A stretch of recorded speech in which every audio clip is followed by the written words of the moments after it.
I want what's best for the Australian people as well. As a Member of Parliament, I'm privileged to be in this position, and I have to make the right decision, what I think is best for the people in the country. I won't be bought or through fear or favour.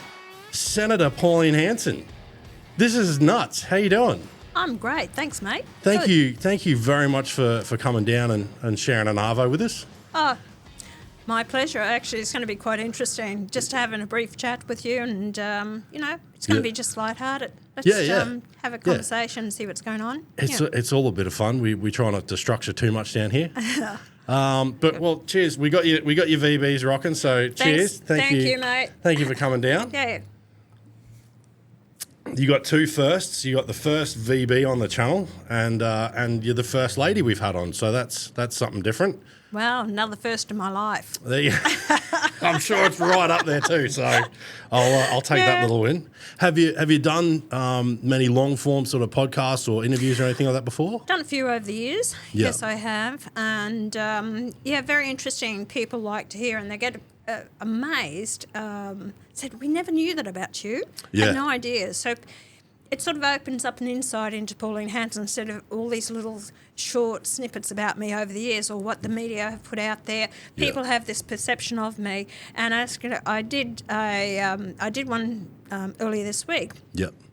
And they said, I told friends I was going to be interviewing you, and they said, it's either you are so polarising, people absolutely love you, or they hate you. Yeah. And funny enough, I've been out to the university, and I've spoken to media students. Yep. And I told them my part about this. I said, all I ask from you and from the media, print the facts. Okay? Yeah. Don't put your own spin to the story. I said, because you affect my life and other people out there. And I said, I can be walking down the street and I wouldn't know whether anyone wants to actually give me a big hug and kiss or smack me in the mouth because of what you put out there. And because over the years, they've really misrepresented me immensely. Yeah, we literally had that conversation. We were like, you are...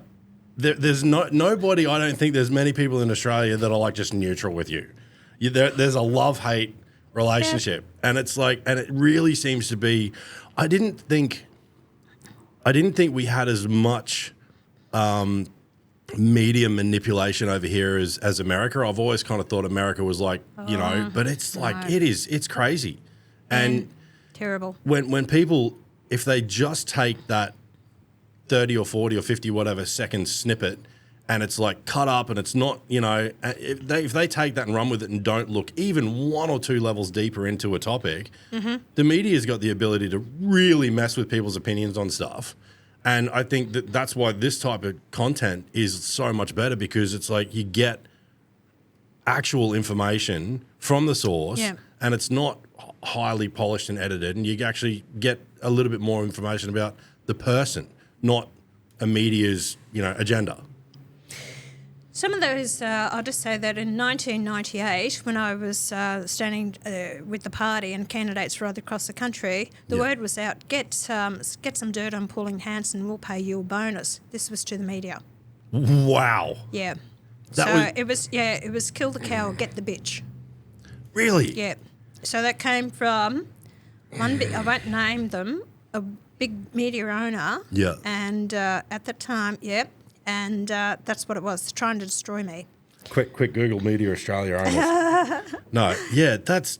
No, it's a big media paper. Okay? Yeah, right. Yeah, so owner at the time. So it's... and then I'd actually do speaking engagements. People pulled me up and they said, you know what, we were there at that meeting and we went home and watched the news that night and they just changed it completely. That's not what you said. That was not your full context. So why I've survived, Ben, is that when I first got elected in 1996 and over that first 2.5 years, nearly 3 years, I travelled Australia and I had speaking engagements. So I connected with the public. We didn't have Facebook, we didn't have Instagram, we didn't have all that. So I actually had to connect with the public and they heard what I had to say verbally from me and not just the snippets from the media. Yeah. And that's why that's been lasting, because people heard directly from me. They knew what I stood for. Yeah.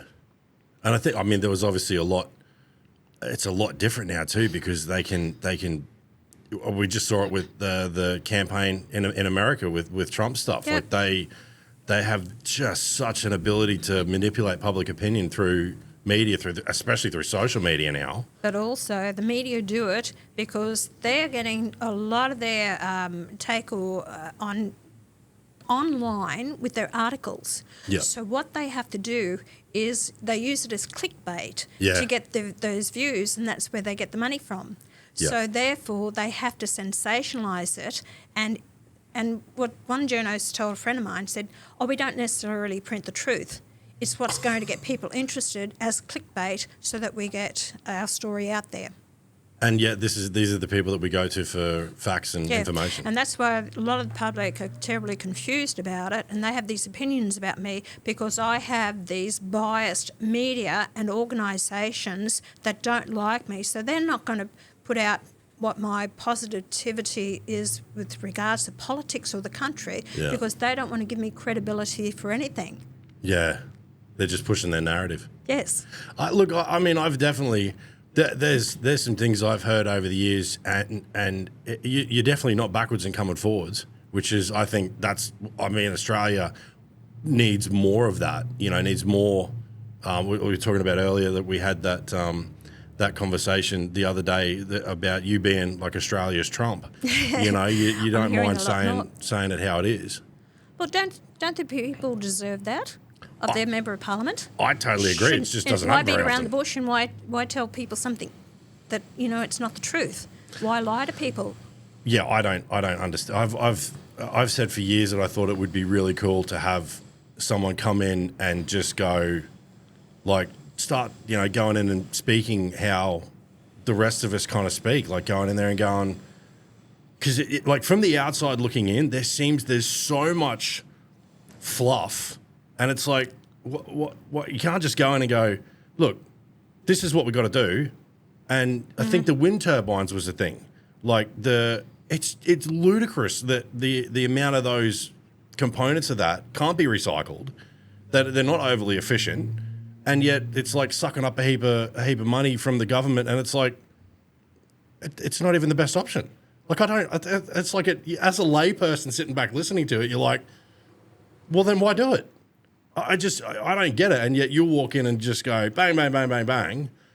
But then you get, I don't know, there's interesting people in Parliament. When we were talking about this earlier, there must be times when you're in there and people are waffling on and you just really, I know you don't, and I respect that you're professional, but someone like me would have a hard time not turning around and going, would you shut the fuck up? Like, pull your head in. Like, I don't worry. There's a couple I've actually written a personal letter to them and having a go at them about it. Right. With some things, yes, I do. And I've got no time for them. And I said, I called them out. I said, you're wrong. I said, you're wrong in your figures. Yeah. And I did that to Fatima Payman when she was up there calling me a racist. So I said, I'm not a racist at all. Yeah. And she said, I said, you don't understand what the word racist means. And she said, and you're not racist. And she's going on about something. I said, you're wrong. And I just had to laugh at her. She got furious. Yeah, I think you've definitely got some thick skin. I'll give you that. I do, Lydia Thorpe, because her and I clash. Yeah. Same as a few of the others. But to tell you the truth, Ben, I don't respect most of them in that place. I haven't got time for them. I don't talk to them. I don't acknowledge them. Yeah. Because they're just absolutely useless, like tits on a bull.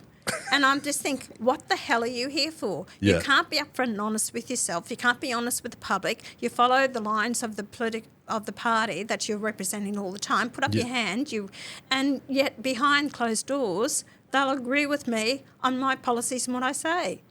Yeah, that's got to be frustrating. When I started telling people that we'd had your book to come on, I was expecting kind of 50-50. Not a single person I spoke to had anything negative to say. Everybody was like, that'll be a cool one. And it's, I think there's definitely some politicians out there, I think over the years that I've heard have said some things and you're like, okay, that's a good idea. But half of it doesn't happen.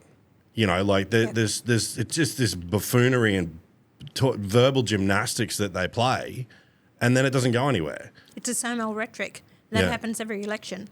and they put out there what the people want to hear Yeah. or to bribe them to buy their vote. People are over it. Yeah. People want honesty, and I think that Trump has shown this in the United States. Yeah. They just want strong leadership. Tell us what you're going to do. Don't tell us the old thing. Don't tell us what the other parties are not doing. Yeah.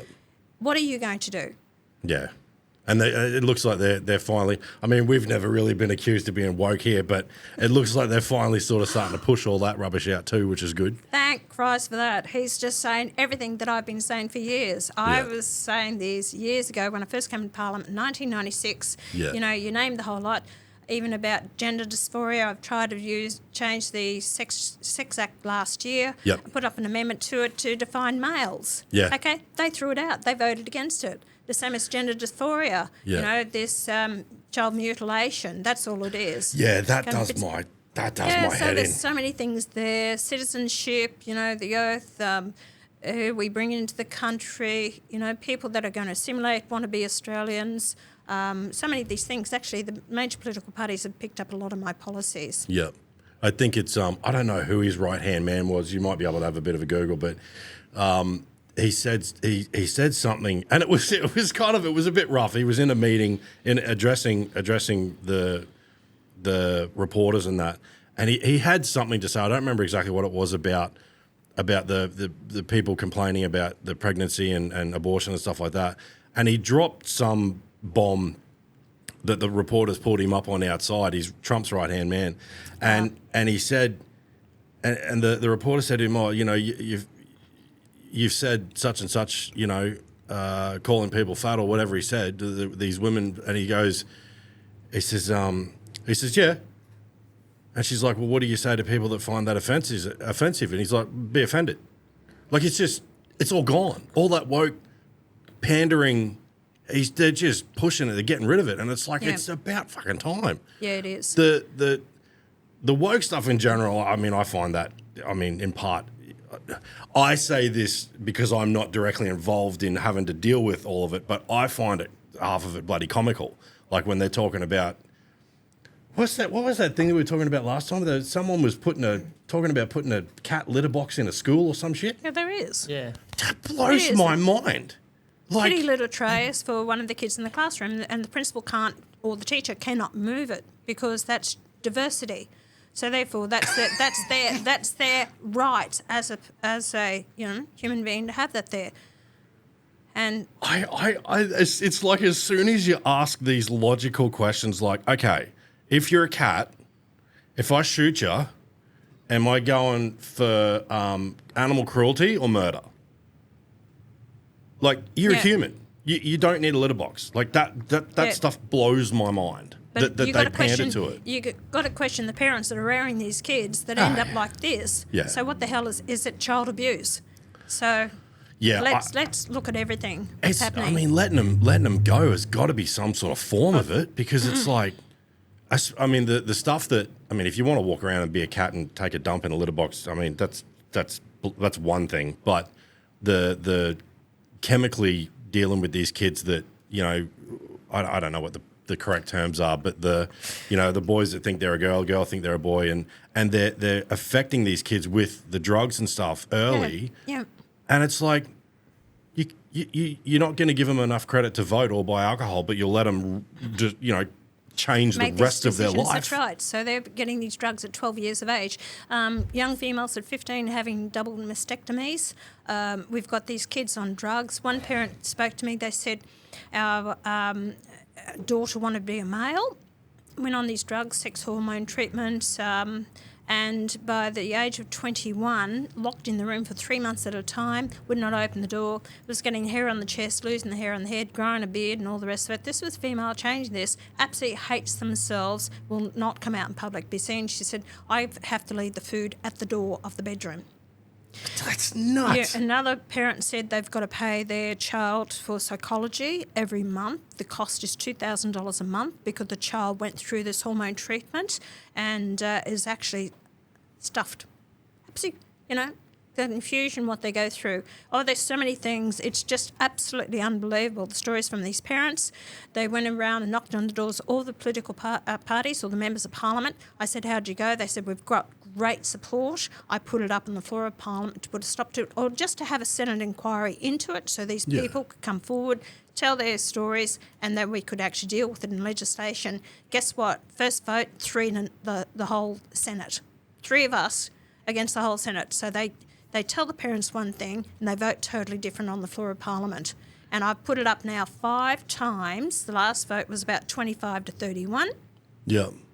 Because I've been calling them out. Getting them moving in the right direction. Well, I've been calling them out, yeah. And especially the coalition who abstained from voting, but you had 6 of those idiots there on the coalition side, Liberals, vote against my bill. The rest of them hightailed it out of the chamber, wouldn't even cast a vote on it.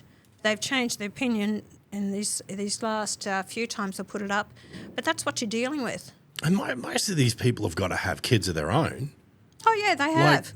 They have. That blows my mind. But the whole fact is, transgender, so they're protecting the transgender. Do you know the last census there was only about 1,200 transgender in the country?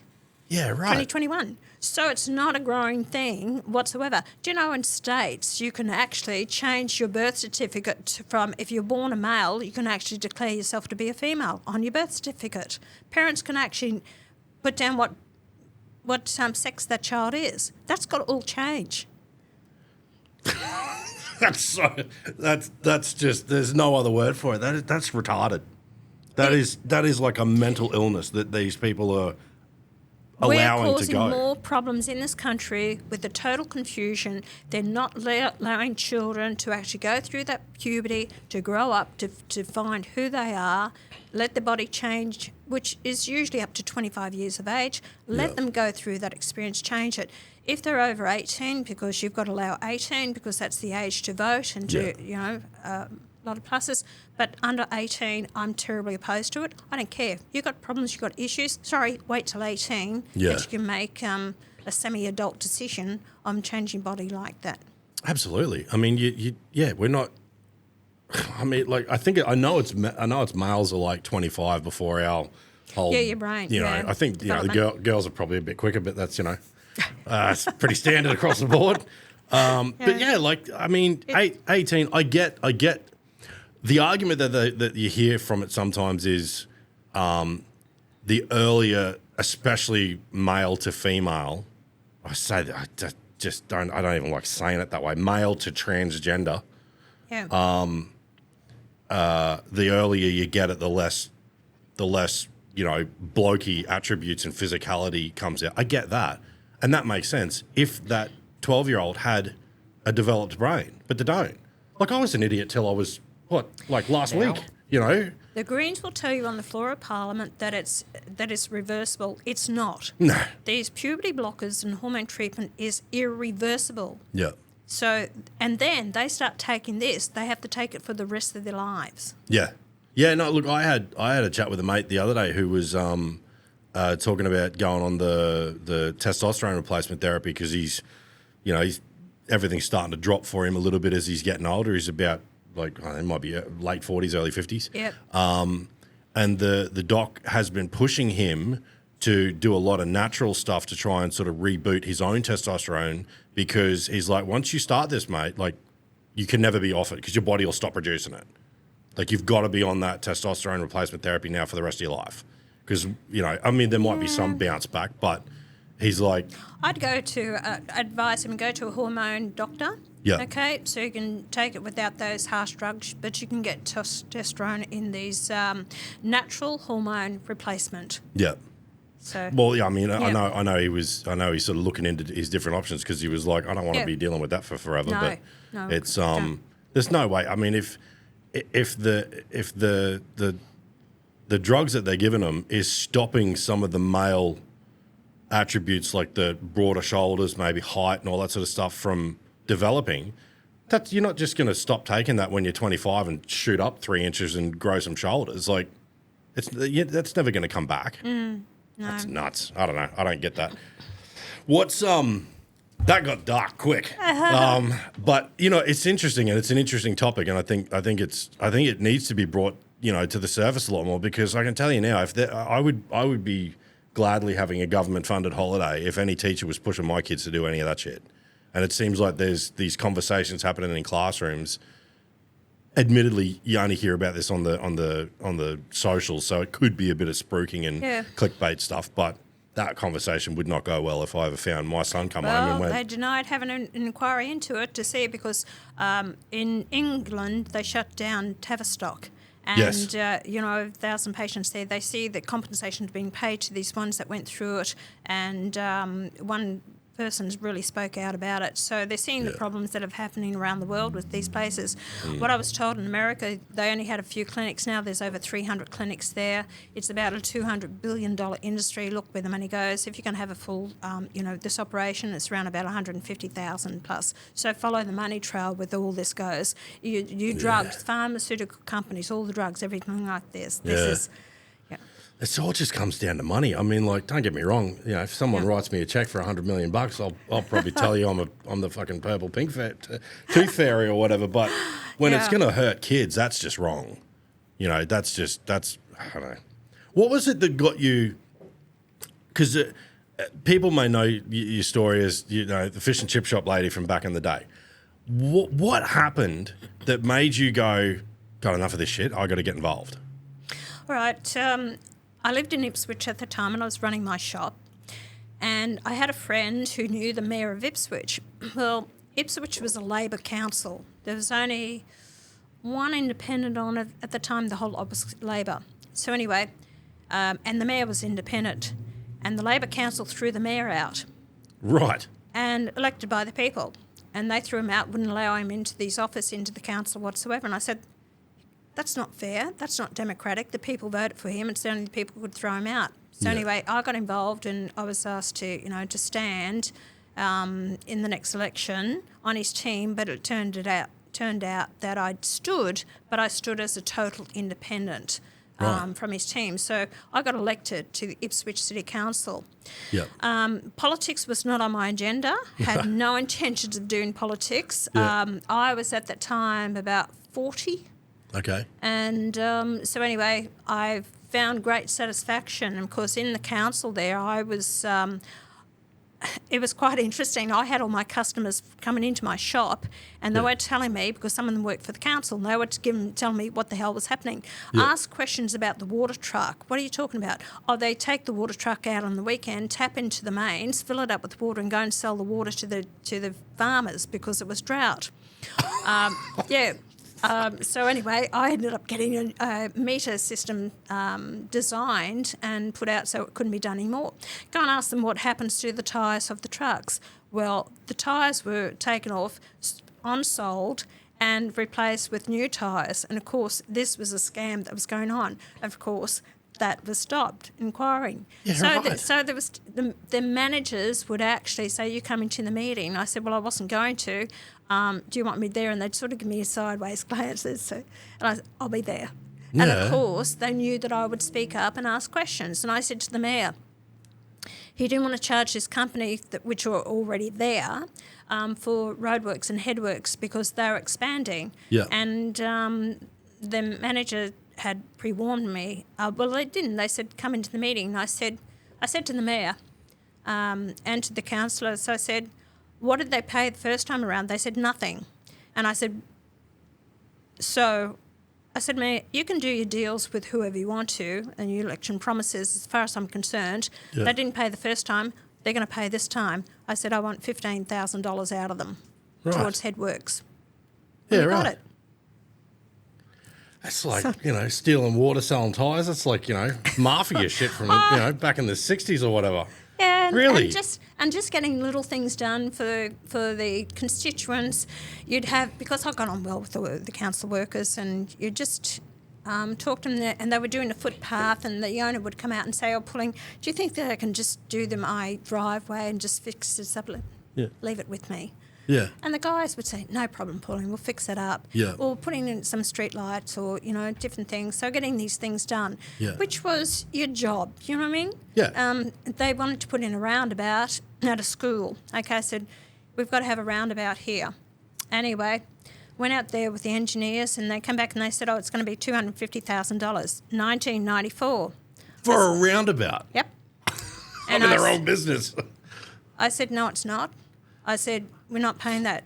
Oh, but that's the going price. They said the big one in Ipswich at the end of the bridge was $750,000. I said, what a waste of money. I said, no, we'll go out again. So I went out with them. We worked out a plan for it. We got safety rails down the centre strip. We made it wider, the road wider for parking and different things there. $150,000. Guess what? It's still the same to this day. Wow. Of what I designed with them. So I was not going to waste taxpayers' monies on this roundabout where they said, oh no, the manager was saying, no, that's okay. And I said no. Was it kind of like, because the only thing I can kind of compare it to is like workshops. I don't do any of it, but I know there's workshops out there that do insurance claims. Is it the sort of, like for automotive, like a crash or a fender bender or whatever, is it the sort of thing that for so long everybody was just in everybody else's pockets? They knew that they could just bump up prices because it was like, it was what it was, and we've already got this deal, we've got this relationship. So I think the same of today, if they know it's a government job or council job, they just whack up the price on it. Anything that you do through government is either 20 or 30% that they whack the price on. Yeah, right. And they expect the taxpayers or the ratepayers to pay for it because it's not, question. And my attitude is to any money that goes out the door, would I pay for it out of my own pocket? If the answer is no, then I question the cost of it. Yeah, $250,000 for a roundabout's nuts. It's too hard for everyone. They don't want to get involved in it. Just tick off it and just pass it on. Okay, the money's there. And that's why we're in the hell of a mess that we are in. That's why we've got people in there who don't stand up and fight for these issues, and just making sure you've got the best value for the taxpayer or ratepayer. And I mean, I don't want to fucking stir too much rubbish here, but in a situation like that, and I'm just going to use that as an example. Yeah. The person that would normally tick that off and go $250,000, yeah, okay, sweet. Is there a reason, like, is there like kickbacks for that sort of stuff? Look, I can't tell you the honest truth, Ben. Yeah. When they put it to me, they approved for me to get some work done for outside that school. Yeah. When they told me that and what it was for, I said, it's going off in my head. No way in the wide world. That's ridiculous. Yeah. I'm not going to approve that. Yeah. I had it there for approval. I just had to tick it off as a counsellor. And I said, no, it's a waste of money. Not doing it. You got to wonder why there's so much stuff that people that would seem like whether it's the kids or whatever, that would seem like a really easy thing to support, and yet they don't do it. It's like, have people in the party got something over them, or like, what is it that why are they not standing up for something that is clearly a pretty black and white issue? It's too easy to go along with it. The money's there. That's why a lot of these budgets. Okay, a lot of companies and departments now have given a budget to run their department over a year. Yep. Now, coming down to the last month or so, the attitude is, oh no, we've got to spend everything. We can't have anything left over, money left over, otherwise we won't get that in the budget next year. What a complete waste that is. They should be curtailing, trying to get the best value for it. But no one wants to make the effort. Yeah, right.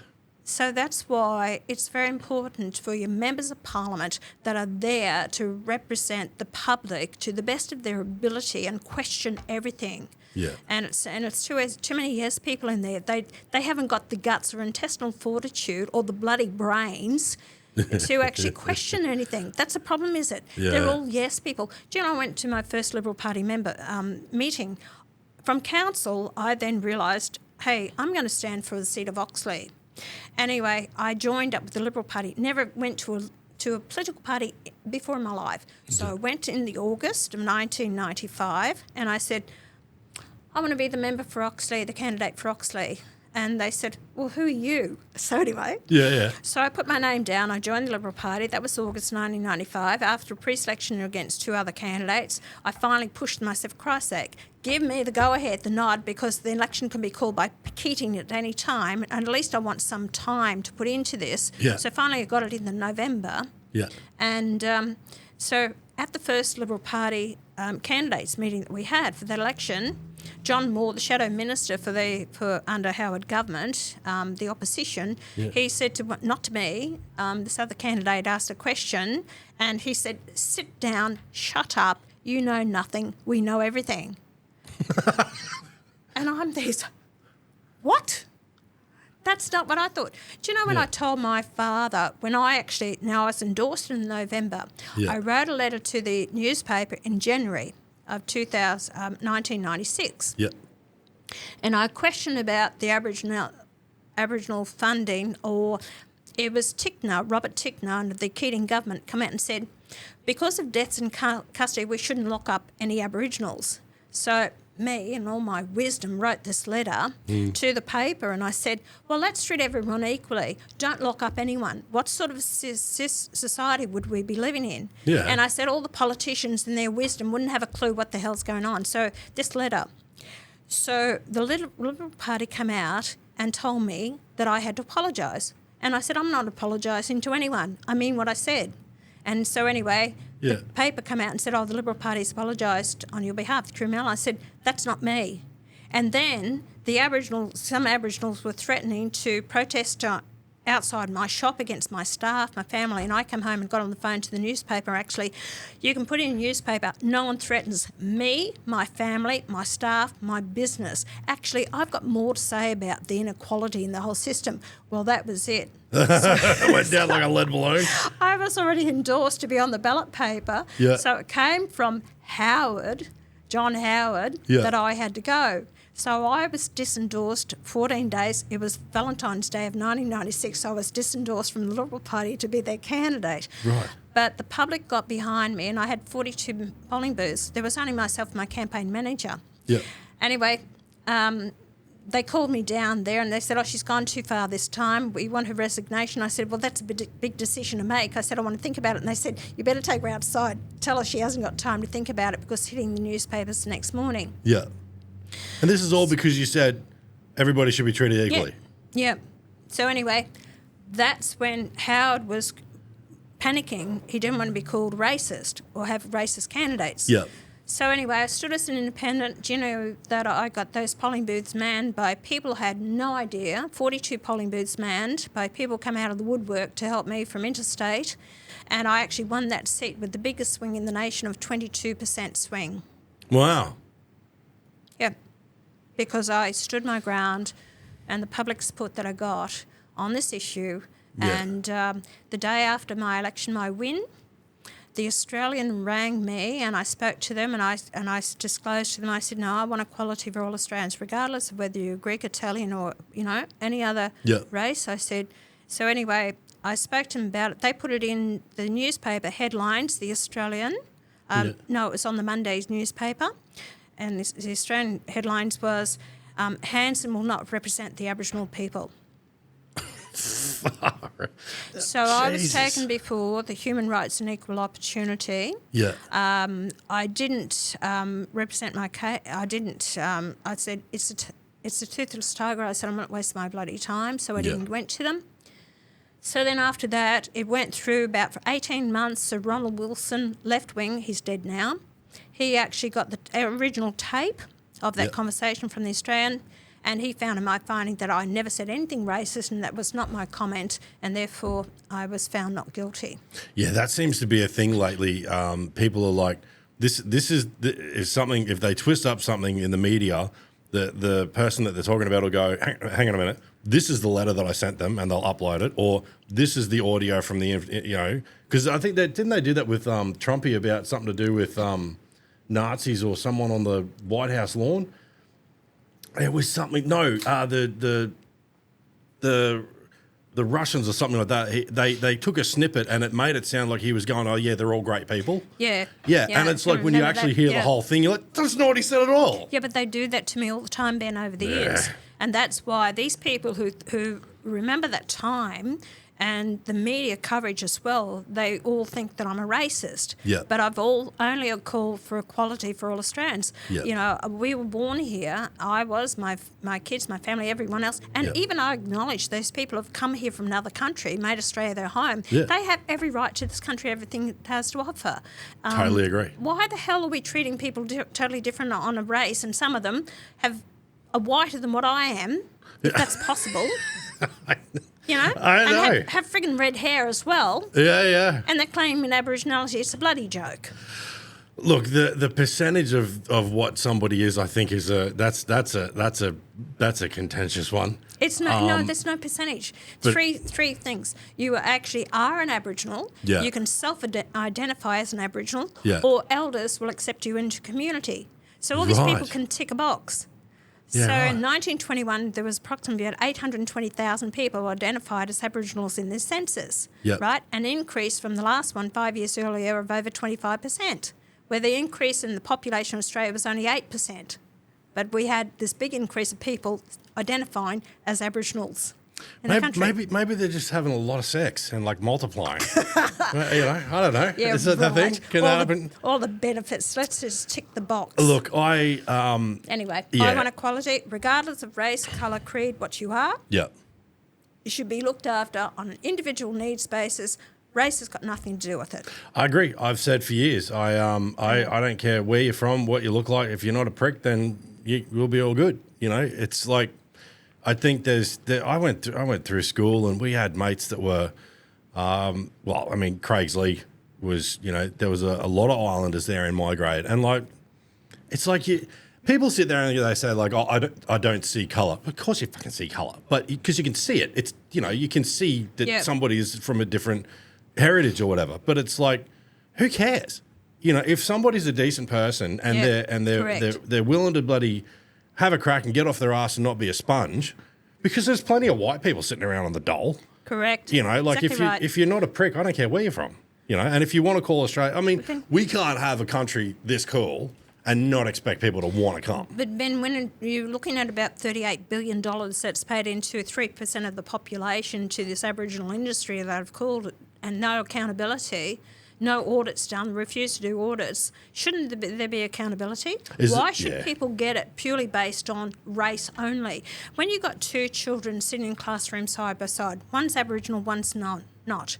And that Aboriginal has extra tuition, all their books, everything paid for, going on, not programs, but, you know, on camps and everything, all paid for by the government. And yet this other child, because the parents can't afford it, low social economic, and they're having to sit beside a child who gets everything given to them purely based on race.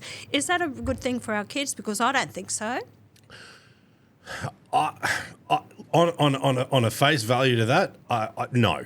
The short answer is no. I think everybody, because there are I mean, God, I got two kids that went through private schools, and we had to get to a point where we pulled them out because it was like, I can't afford this shit.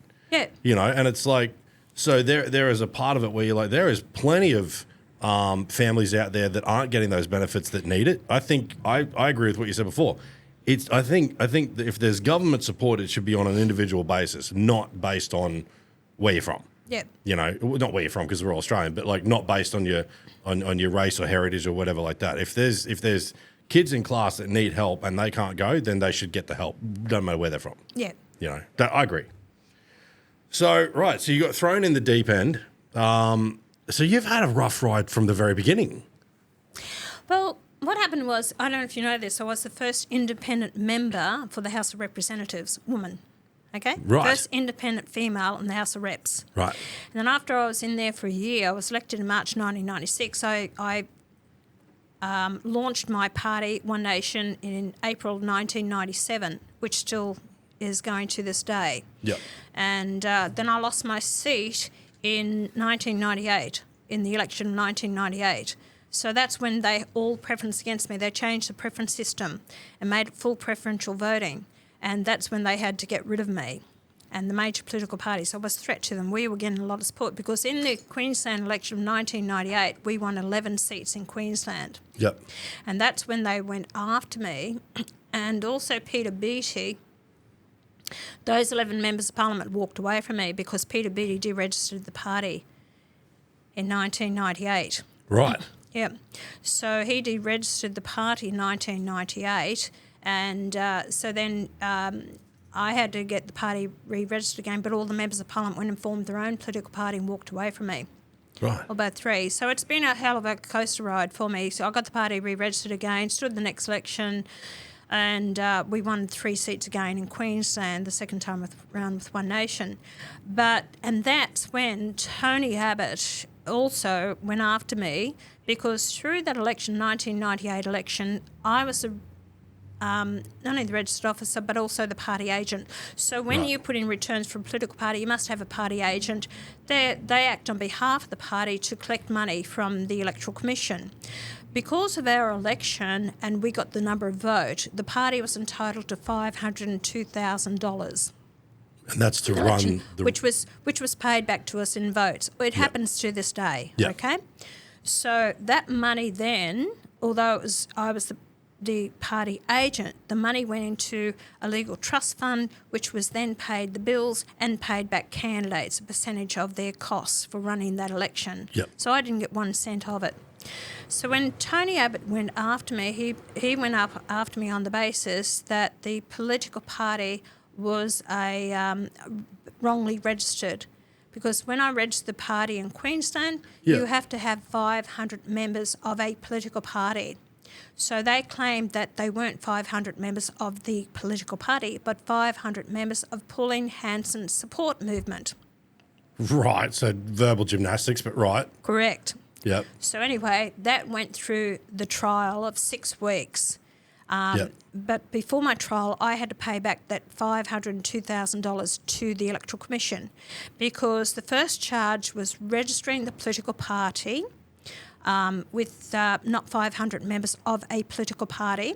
Yep. The second and third charge was receiving 2 cheques to the sum of $502,000. Yep. So because there were over $5,000 per cheque, that was fraud, criminal fraud. Well, so you didn't get any of the 500 No. grand, and then you had to pay back 500 grand. Yes. Geez, that's rough. Yeah. So I had to Wow. find that money. So anyway, paid it back. Tony Abbott, the court case, Tony Abbott got 10 prominent Australians to donate $10,000 each to fund the court case against me, which I went to court in 2003. Yep. After a 6-week trial, I was found guilty of the 3 charges, which I got 3 years on each charge. Right. And then I got a 3-year jail term That's right, yeah. in maximum security, which I spent 11 weeks, and on the 3rd appeal, it was quashed, completely thrown out, overturned, Yeah. and then I was released from prison after that. Maximum security. Yeah, That seems like Waco. Wow. Waco Women's Prison. Yeah, maximum security. So the whole thing about that, Ben, is that I've it brings back some memories of actually being there in prison. But Tony Abbott did has apologised to me, and I talk to Tony all right now, so we get on all right. But that's how desperate they were to stop One Nation. And what happened was, prior to my trial, under the Electoral Act at that time, it was 500 members of a political party or an entity of that party. It's the same as you go and join a club now. You can be an associate member, but you're classified as a member. Right. And that's exactly what Pauline Hanson's support movement was. Yep. But I swear to God, we had over 18,000 members at that time. I didn't need to go to the Pauline Hanson support movement, which was a group on the Gold Coast, Yep. and they ran themselves as a support movement. Yep. We didn't use their names. We came straight off our database in Sydney for it. Yeah, and right. so because they said the first one got up that they weren't 500 members of the political party, therefore I was charged with the second, third charge because I knowingly knew that they weren't members of the political party, Yeah. that I accepted those 2 cheques. So that's why I got as much as I did. So anyway, Yeah, it's been a hell of a roller coaster ride to actually be in prison there. It just devastated me when I found that guilty, and then I was handcuffed into the courtroom, taken downstairs to be processed and strip searched, and spent the night in the watch house. And the next day I was taken by the truck over to the prison and processed. And that's, like, I mean, that whole process of how you got to a point of being found guilty is mental, especially with you guys having the numbers that you needed to have, or substantially more than. Yeah. But, and I don't know a lot about this, so you correct me if I'm wrong, but isn't there two different types of jail? There's like white collar kind of stuff, and then there's like the people that go and kill people jail. Yeah, look, I think I was in there with murderers. That's what I mean. Yeah, I was. But I think they also put me in there for my own protection as well. Because in the mainstream prison, you had Aboriginals. Right. So it's basically keeping me for my own protection. So in the maximum security, you have your own cell by yourself. Right. So it was about 24 cells in that division. Yep. So it's mainly for my own security as well. That they put me there, and I suppose being a high profile as well. Yep. But also, just to tell you, it wasn't just Liberal that Tony Abbott started this whole process. Peter Beattie, in that year of my trial, which was in the June, July that year, Peter Beattie in the March changed the legislation from a 6-month jail term or a fine to 7 years retrospective. So, do you think that they were planning this? Of course they did. Peter Beattie changed the legislation so the judge could give me that 3-year jail term. God, that's nasty. And now you got to work with some of these people still. You got to like see these people and just, I would want to smack some faces. I don't know. Well, look, that was years ago. That was 2003. This all came about. But when I was thrown out of the Liberal Party and I went down to see my father on the Gold Coast, and I stepped in and my father said to me, "Why did you open your mouth?" And I looked at him and he said, "Politics is a dirty game. You will never, ever change anything." And I said, "Dad," it's because of people like you and your attitude, that's why nothing will ever change. I don't know if I ever will, Dad, but I won't know unless I have a go. And guess what, Dad? I'm having a go. Yeah. And that's what I did. And Dad ended up being a great supporter of mine. He's died in 2006. But the thing is that Dad kept saying to me, because I was out of politics for 18 years.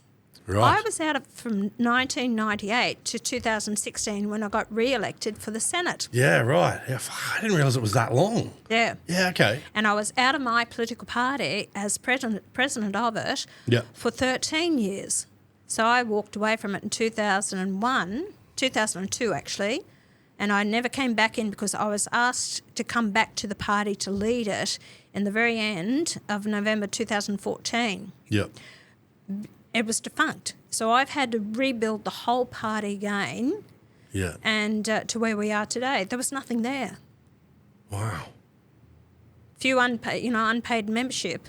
Yeah. That's all it was. So I had to rebuild the whole lot. So after so long being away, like what was your point where you're like, I got to get back into it? I got to, like, what was that last sort of straw that broke the camel's back of you? I can't watch this shit anymore. I got to do it. No, it wasn't. They came to me and they asked me to actually, a couple on the executive asked me to come back into the party. Right. And it was I just said, I don't know if I'm up for this. Yeah. And I had to really think about it. I said, look, I need to think about it. I knew what was going to do the strain of my life and everything like that. Yeah. But I also knew the way the country was going, and I didn't see anyone out there that had the balls to stand up and say it the way it was, to call out the major political parties. Where we were headed as a nation was not right. Yeah. And you'll only change it when you got people who will actually speak up. And the opposition doesn't do it. They just weren't. There was no one else out there that I had faith in to do it. And I knew the support that I got the first time around. Yeah.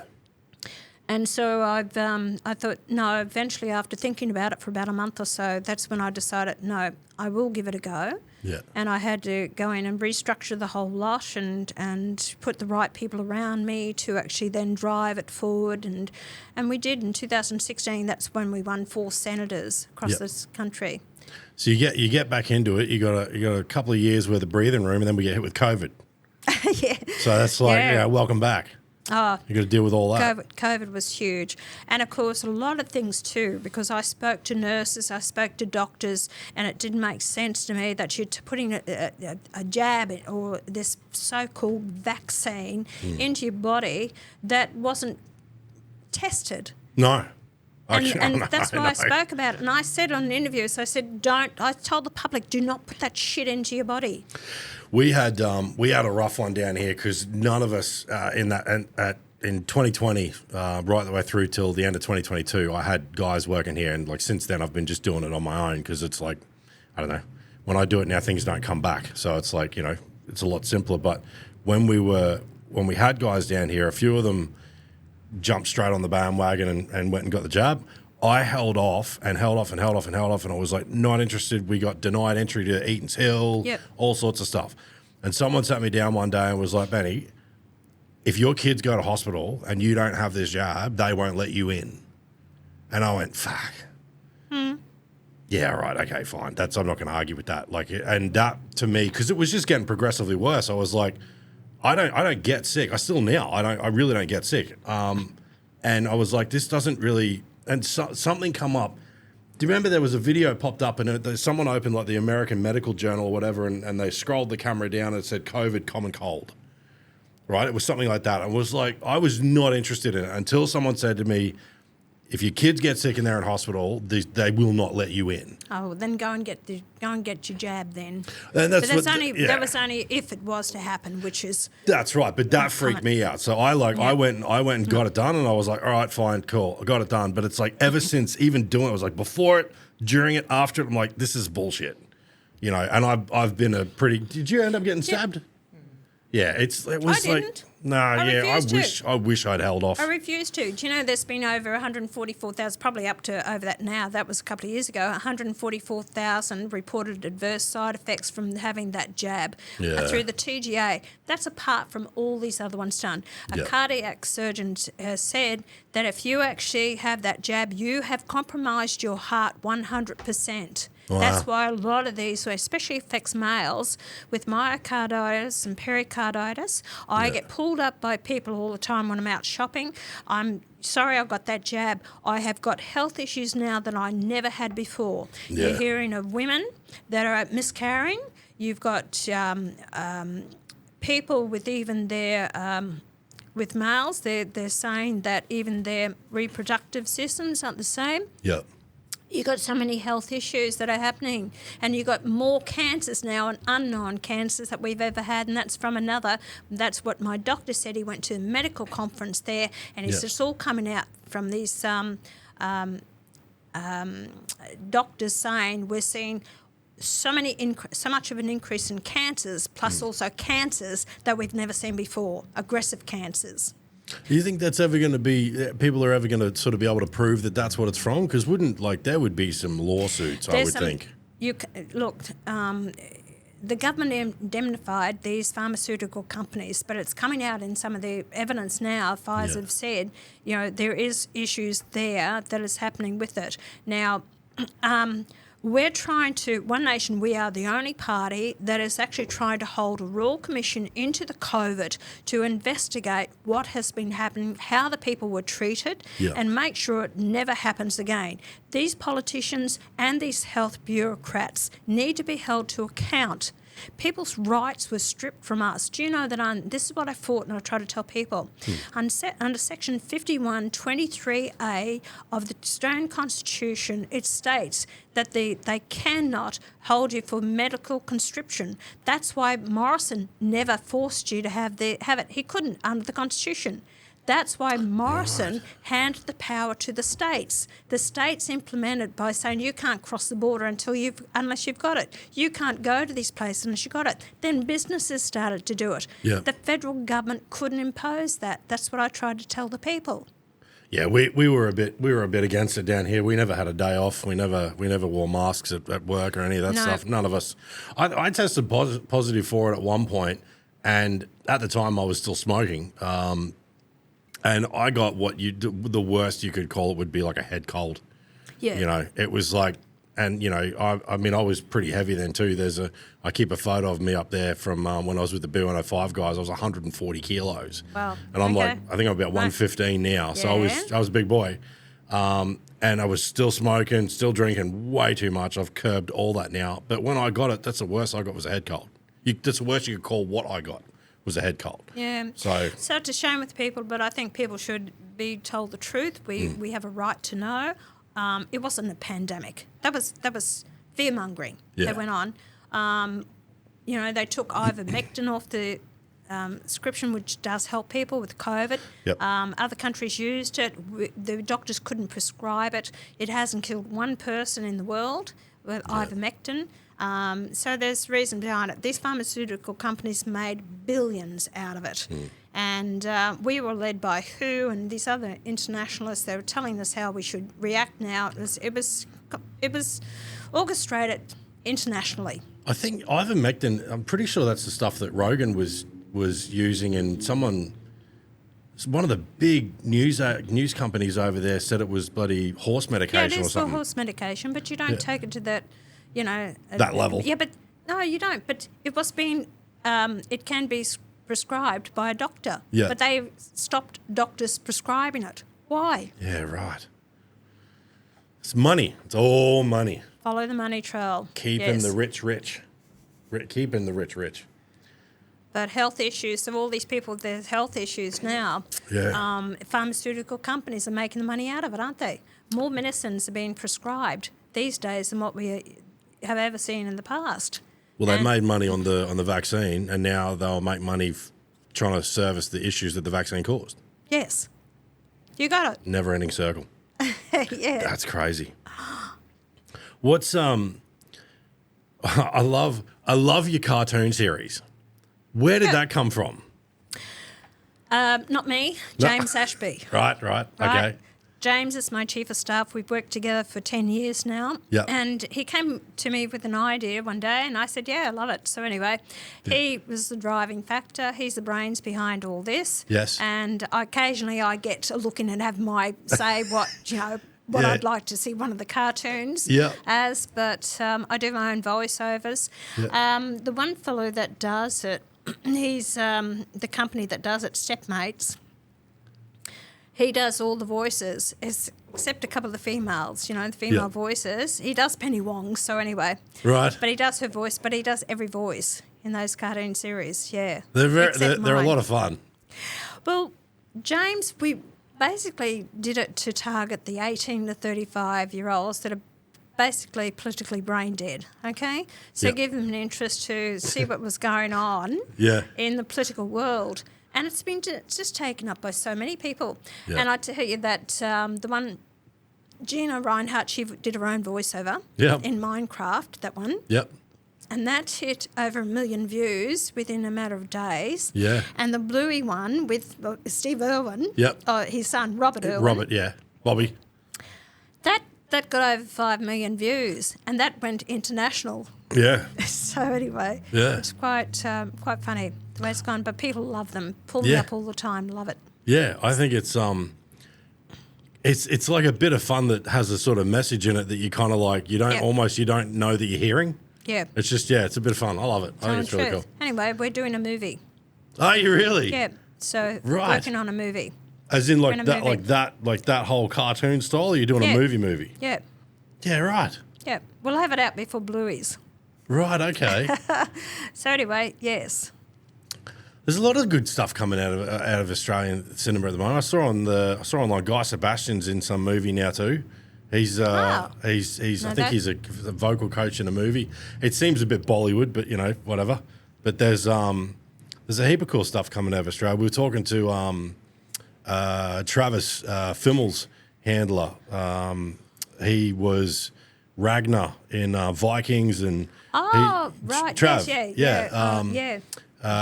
he's got a heap of stuff going on at the moment. We're hoping to get him down to say hello and have a beer and stuff. there's a lot of cool stuff coming out in Australia, the movies and that sort of stuff at the moment. So that'll be a fun one to. How do you turn that into a movie? Is there like? I can't give you all the secrets. Oh, Okay. come on. No, right. Yeah, They right. don't let me in on the details right. either. So anyway, so it's where we're headed now. There was a lot of interest in it. People kept saying, could watch a lot more of this. And so anyway, we've come up with the idea, let's have a movie. But, I'd like to include world politics into it. Can you imagine we had some of these world leaders? Who are some of the world leaders you'd like to see involved in this? What's happening around the world? Yeah, you got to have Trumpy. Oh, of course. You got to have Trumpy. That'll be a blast. Oh, geez. How much fun are you going to have with, like, because what was that movie where they had, it was an American one, and they were the little figurines that they kick around, and they had what was that called? It wasn't a cartoon, but they would pay out everybody. All I can remember is the creators of South Park. Yeah, no, God, I can't remember. I'll have to come back to that. But if you were to do something with world leaders, like, because there's a lot of, Xi Jinping and all Putin. them. Yeah. Can you do stuff Trump? like that? Do you worry about a bit of backlash from it, or is it all just taken in good heart? No, because I'd like to make it international so it does appeal to other countries around the world. Yeah, right. You're going to make a movie. So anyway, we'll see what they come up with. I think that'd be cool. I'm thinking, That'd be heaps of fun. So what do you got coming up now other than your movie and that you guys are gearing up for an election? Yeah. Look, we've got the Western Australian state election in March, the 8th. So anyway, I've got to have a positive attitude there. Hopefully if we can pick up a couple of seats in the upper house in Western Australia. Yep. And the federal election, which I think will be April. Yep. I'd say early April, before Easter. And hopefully, if you're listening to this podcast, do not vote Labor or the Greens. Right? For dose of common sense, don't vote Labor or Greens. Yeah, I think the Greenies, they were supposed to be like about environmental stuff, and they seem to be doing everything but. Oh, rubbish. Environmental stuff, yes, I know. That's why people keep voting for them, though. They want to save the planet. People are starting to wake up about the saving the planet rubbish that they're on about. They talk. If you listen to them on the floor of Parliament, very few of them get up and fight for their state. Okay. And want to, fighting for the people here. They're talking about overseas or Palestine or, all this other rubbish, or refugees. They're on about all the refugees, or they're talking rubbish, the reef's dying. The reef is pristine condition. There's nothing wrong with the reef. It's not dying. They're talking about the water temperature is increasing. Well, isn't it funny? Our water temperature goes from 25 to 27 degrees off Queensland, and yet you've got 29, 30 degrees off Indonesia where coral actually thrives. So coral adapts to it. Bleaching comes from when the coral can get too close to the surface, and it's the sun that causes bleaching. It's been natural what happens before even humans were here. So people need to wake up to this rubbish that's been fed to them, and it all comes down to the money. And what the Labor government, supported by the Greens, what they're throwing into this climate change, and these multinational companies are coming out here, and their wind and solar farms and that's going on, it's just ridiculous. We're paying for it. You're up to billions of dollars a year. Yeah. The wind farms drive me nuts because they look like crap. They don't do a lot, and you can't do anything with them once they're retired. That's right. They've got to be buried. Okay, you can't get rid of them other than burying them in the ground. The same as your solar panels. Yeah. And your wind and solar will only produce about 30% of your power needs. Right, so when the sun doesn't shine and the wind doesn't turn, they don't produce it. Even some days in South Australia, it's only about 18% that you get out of it. The rest of it has to be from gas or from gas or coal-fired, which they get from the other states, mainly from gas in South Australia. Yeah. And people are paying for it. This is why your cost of living's gone up. Everything's driven by electricity. Yeah. So your supermarkets, everything. I think it was Barney was telling us that they don't know what to do with the solar panels yet. So there's just warehouses stacked full of them in China, because you just can't do anything with it. It's like the lithium batteries or something too, isn't it? Wasn't that what are you saying? Because it's like they're charging up these electric cars by coal-driven power stations. Yeah. And it's like kind of counterintuitive. You have to have coal. You see, you can't run. You have to have gas or coal. So if your power went down, wind and solar cannot restart it, kickstart it. Right. And they actually have to have gas or coal-fired power stations kickstart the whole system. Wind and solar won't do it. This is why they're doing the Snowy 2. Snowy 2 is basically, it's a waste of money. We're getting nothing out of it for that $20 billion it's going to eventually cost us to do that Snowy 2. All they're doing is, through the day, is pumping the water from down below to the top to release it at night to give us that power. That's all it does. We're not going to get 1 kilowatt extra power out of it. Well, because wouldn't it take more power to pump it up than what you'll get out of it coming back down anyway? Well, it's basically the same sort of cycle. It runs through the day when you don't have wind and solar. Yeah. So they need that there Snowy 2 as well. So if you're only running the country, which they want to run it at 82% on renewables, if that system goes down, you either have to have the hydro scheme, Snowy 2, which is not built and whether it's ever going to get finished, or you've got to have coal-fired power station or gas to do it. Gas are not allowing for to open up more gas fields. So Australia, we're short on gas. We're starting to import gas, and we're one of the most gas resource-rich countries in the world. Wow. And we'd never utilised that. The gas off the Northwest Shelf, all right, we're the largest exporter of liquid nitrogen gas, okay? Yep. Liquid gas. And we have all these international companies coming out and buying up what they call retention leases. And these are supposed to be for 5 years only, but these companies have had them for 35, 40 years. So they keep holding up. They keep renewing these retention leases. So when it suits them, when they've finished with the rest of the world, they know they've got it sitting here that they can go and get the gas when they want to. Yeah. So the government brought in, this is Labor Party, brought in, it's called Petroleum Rent Resource Tax. Yeah. So PRRT. So under the PRRT, if you've got an international company or anyone that wants to put, we'll use round figures, $100 million into developing these gas fields, we're actually going to give you back in tax credits $118 million.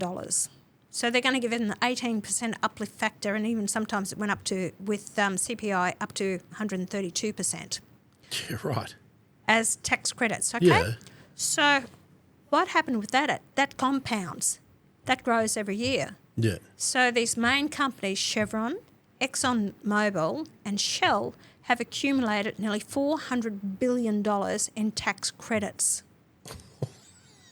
So they're taking our gas and we're not getting nothing for it. So I've been complaining about this since 2016. Yeah. And all we were getting out of them was basically $300 million a year in company tax. Right. So I've been complaining about this, and I spoke to Turnbull, Morrison and also Albanese when he got in. So Morrison put it in train, and in the first year's budget, not last year, I think it was the year before, might have been last year's budget, that they actually they dropped it from 100% down to 90% in credit, right? Yeah. That now has generated $2.4 billion into our coffers. Yeah, right. Now, I said we're the largest exporter in the world. Qatar actually is the second largest exporter.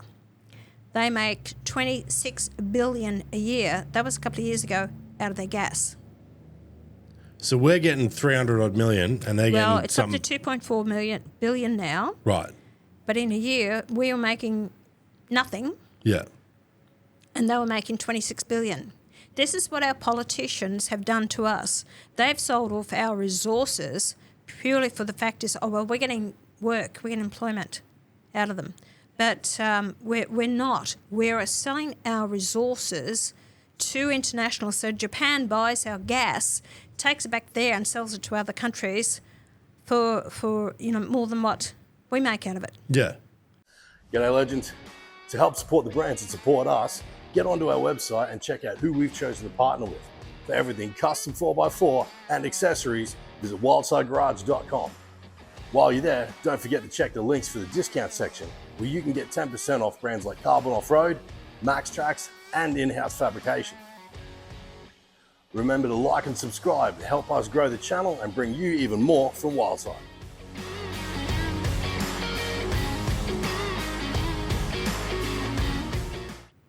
What happens with that though? When like, because if we sell Joe Bloggs buys a block of dirt, he owns the dirt. Fair enough. But when another country buys part of Australia, how does that work? Like, where does that money go? Like, is there an actual? If it's on land, on Australian land, they must pay royalties, but they also do tax write-offs. Yeah. Okay, so what they do is and even in the farming sector, okay, so internationals buy land out here. Yeah. What they do is have so many companies set up, they buy from their own companies, they increase the cost of that, that's all tax write-off, so they don't pay tax in Australia. And a lot of these companies here have actually are registered in another country and they pay tax there and they don't pay tax here. The same as Australian companies. If they go over to overseas, they don't pay tax in those countries there. They pay tax here in Australia. Right. So if you've got an international company here, Yeah. they may pay the corporate tax, Yeah. and they may pay their workers here, Yeah. but their profits are actually then paid back in another country. So you'll have the your corporate tax or anything else that they register here in Australia, that they must pay that. And they create employment. That's why the governments look at it. Oh, well, they create employment. They're making jobs. But we're not getting the money out of our resources that we should be getting out of it, because the governments have allowed them to come in and rip the guts out. The same as a lot of these farming sectors. They actually go from paddock to plate in their own country, and they bypass and pay taxes here. It seems crazy that, like, if we've got a parcel of land and some other country comes in and goes, oh, we're going to do this and we'll sell us that and we'll create, I don't know, 20,000 jobs.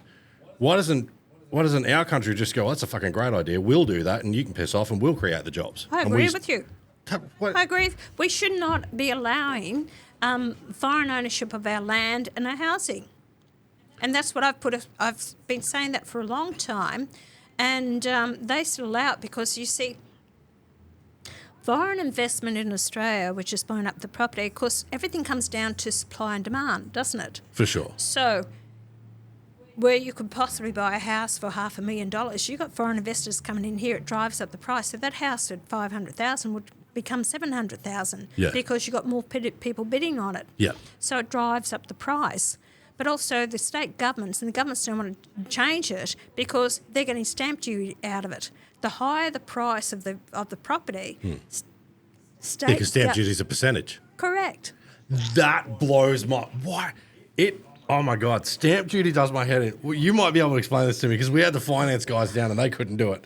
Why is stamp duty a percentage when it's like when you buy a house and it's like it's literally a charge for paper trail, right? Yes, it is. So why is it a percentage base? There's no more paperwork? Because I did a little stint in real estate. I went and learned how to sell stuff. Percentage on the total cost of the property. I know. So they get the cut out of it, and that's what they want to do. And see, I find that nuts. You see, a lot of these ones now, and it's happening in the ACT.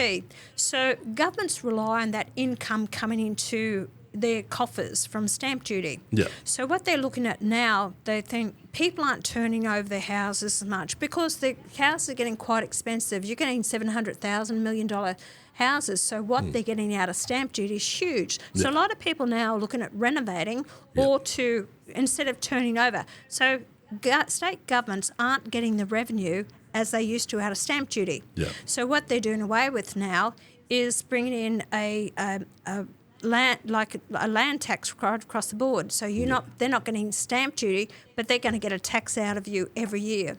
Yeah, right. The rest of your life. Yeah, so they changed that so that they have that revenue coming in all the time. And is that what's part of this whole inflation issue that we're dealing with at the moment, and everything being so prices driven up and interest rates going up and Inflation is coming from the cost of, a few things because it's government spending.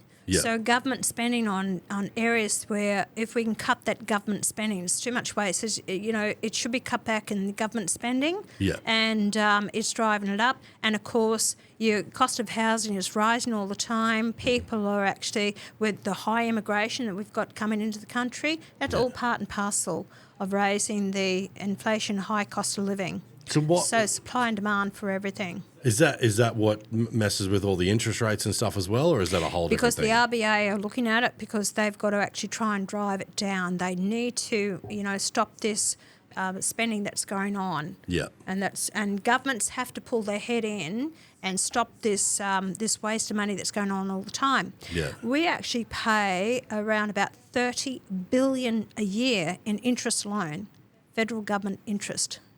On our debt. Where does that money? Oh, right, on our debt. Yeah, our debt is approaching $1 trillion. So that's where we're paying the interest on that. And so because of that government spending, that's what drives up interest rates for the mum and dad homeowner. Well, the government spending, instead of paying down the debt, we should be reining in our spending, pay down the debt. Otherwise, we're just wasting, at the moment, $30 billion. That's just going to grow. Yeah. It's going to grow. So That's nuts. yes, it is. So how many schools or hospitals or that can we build for that $30 billion? That's every year. Yeah, well, that was something I saw of you. I don't know when it was uploaded, but of the up at I think it was God, I want to say Maryborough, but it might not have been where there was a school or something up there that was built and it's just sitting there vacant. There's a property outside Maryborough. Right. It is up there, Maryborough.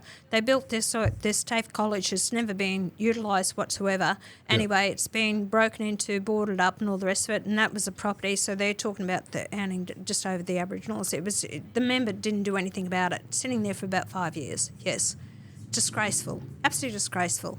It could have been used, it had fully outfitted kitchens and rooms and everything like that. And actually, when I went on to the property, they had the security guard come up and said, "You're not supposed to be here." And I said, "Well, I'm having a look. But sorry, you have to leave. You can't be here." And I said, I am a member of Parliament, of the Federal Parliament, and I am having a look at this place and I refuse to go. Yeah. And I walked around. I took my time out, walked around. I couldn't go into the rooms. They're all boarded up because of the vandalism that's happened there. Yeah. He just watched me Yeah. and then he rang the boss or got someone else to round me up. I wasn't going anywhere till I did what I wanted to do and have a look at the place and was told about what was happening with this. This is what happens all the time. You have these elected members of Parliament who actually make these decisions backed by the bureaucrats who have no friggin' idea, and that it's all this waste of taxpayers' dollars, and then what It's do like you a end up with? $250,000 roundabout. Yes. People just ticking off stuff. You end up with nothing. And that's the problem that we have with it. It's not common sense out there anymore to really understand. This is why I get so frustrated with it all. When I actually have people pulling me up and people living in parks, in the tents, you've got families there all living under bridges in Brisbane who are workers. A lot of them are workers, but they can't afford to pay the rent. Yeah. We're still opening up the bloody floodgates for migrants to come out here into the country. In 22 to 23, we brought in 737,000 people into the country. Now, Albanese said we need skilled workers. Fair enough. Yeah. Of that 737,000, 51,605 were skilled migrants. Of course, they could have been hairdressers, whatever, okay? Right, yeah, okay. Okay? Yeah. Of that, only 800 of the 1,800 were in the construction industry. You got an awful lot of new nail polish places opening up. Correct. Yeah. It's fucking terrible. Correct. So it's an absolute joke of what they do. So this is driven up. At the moment, it's estimated we're short 650,000 homes for what Australians need or want. You can't keep bringing in more migrants in the country, which is that. Just come here. You should have seen the traffic banked up. It's just an absolute stop. It's like a parking lot out there on the Bruce Highway. Oh, yeah. And it happens all the time. The Gold Coast on a daily basis, a bloody parking lot. Yeah. And then you've got, all this is happening. People can't get into hospitals. I took my son to the Ipswich hospital, okay? He's just an average guy, worker, can't afford to get into private hospitals. Yeah. I thought, no, I'll take you to the Ipswich hospital. After an hour sitting there, and of course with everyone else there, they're waiting to see their turn. I had no problem. Yeah. He said, Mum, I said, I can't do this anymore, and walked out the door. Mm-hmm. And I said, Stephen, you have to wait. And he said, Mum, I can't. He said, I'm in so much pain and agony. He said, I can't sit here anymore. Yep. And the nurse ran after him and she said, you've got to stay. And I said, look, I can appreciate that. And I said, I just want to know how long is it going to be? Yeah. And she said, we can't, we've got other people. I said, I'm not asking to be pushed in front of anyone else, and I wouldn't do it. Yeah. I said, but just tell me how long before he can see someone. She said 10 hours. Yeah, I get it. My partner broke two of her fingers, fell off a scooter, and we were sitting at the hospital. I can't remember the name of it because it wasn't really our area, but just over the other side of Kangaroo Point. I want to say maybe the Martyr. No, it wasn't the Martyr. Just over the other side of Kangaroo Point. No, it's not the Royal Brisbane, is it? No, go over the Story Bridge and you keep going down. It's on the right hand side down there, like, you know that area, don't you? I don't know. Anyway, down there, she sat there. Oh, Princess Alexandra, the one. That might have been it. Yeah. She sat there with these two fingers. One was like, I think when she grabbed it, she'd set it back a little bit, but that bone, when we got the x-ray, was half on top of that bone. Yeah. And that bone was just a clean snap. And we sat there before she even got any pain relief in that waiting room it was still daytime, so I'm going to say about 4:30, 5 o'clock. And she got taken in to see someone. And this is in the emergency room. She got taken in to see someone at about 2 a.m. And we sat there, just her with her throbbing fingers. It's not good enough, Ben. Yeah. Right? A bit rough. This is what I'm furious about all this. And we lost so many professionals out of our health services because this COVID bloody jab that people have walked away from it. That's experience and knowledge that we have. I hear from them all the time. We're bringing people from overseas that can't even speak the language, don't even know how to do a proper bandage. And we've got them as people working in our hospital system now. When we got rid of good workers, Australians, it's the whole system is broken. It really is. And it's going to take some tough decisions. But what I've been saying, policy is, and I've been saying this for years, the federal government actually gives money to the states then disperse it to and how they want to spend it. A lot of things, even to do with roadworks or infrastructure or to the hospital system or education, they take 20% off the top. And that's for administrative costs in the state. And then the rest of the money goes to it. The hospital system should be set up by, not run by these bureaucrats behind their closed doors, have nothing to do with it. And some of these health ministers have never been in the health profession, wouldn't even know what the hell they're doing. Right. What you should be doing is let the hospitals set up their own hospital boards, give them the funding, let them spend the money where they think is best suited for their hospital. Yeah. And get it out of the hands of the bureaucrats and these ministers that don't even know what should happen in their own hospitals. But that's my policy. Yeah. I want to give back autonomy and authority to these organisations or these services that should be out there providing service to the Australian people. It seems overly simplistic, but it makes sense. And they're just not doing it. Is it like a power grab, a money grab that they just don't want to let go of that? They want control. You've set up all these huge departments. And what we're doing is paying all these bureaucrats. Every government increases the number of their bureaucrats that I have there. So we're actually become so top-heavy with government employees that most of our taxes are going providing for them and paying their wages when it's not going to where it's needed. We're top-heavy. We've got too many politicians in this country. So what does it look like if you go through the election and everything happens and you end up with the big chair? I won't get the big chair. Okay, let's put a stop to that. It's not going to happen. Right? And you're talking about Prime Minister. Yeah. Right. That won't happen. I have to run for the lower house. Yep. And then I have to win the majority of seats in the lower house, which is 150 seats at this election. Yep. So it's not going to happen. Right? I'm in the Senate, which is the upper house. Yeah. In the Senate, we can get the balance of power there, meaning that we whoever's government, that they can't get their legislation through without talking to me and getting my vote. Okay. That means you got the balance of power. And so it's not been obstructive. It means looking at the legislation, is it in the best interest of the country and for the people? If it is, I'll support it. If it's not, I will work with you and I'll tell you where changes need to be done. But that means that it's just not going to be rammed through the lower house because they've got the numbers in the lower house to pass it through. Yeah. Usually, unless sometimes there might be a balanced power situation there, but then it's got to be passed in the upper house, the Senate, that's where I am, to become law, legislation. Yeah. And that's why you can have an overview. Sometimes the opposition, whether it be Liberal or Labor, they won't support good legislation because if they keep supporting the government, they'll never be government themselves. So they've got to oppose everything. Yeah. Very little stuff that they'll all agree on.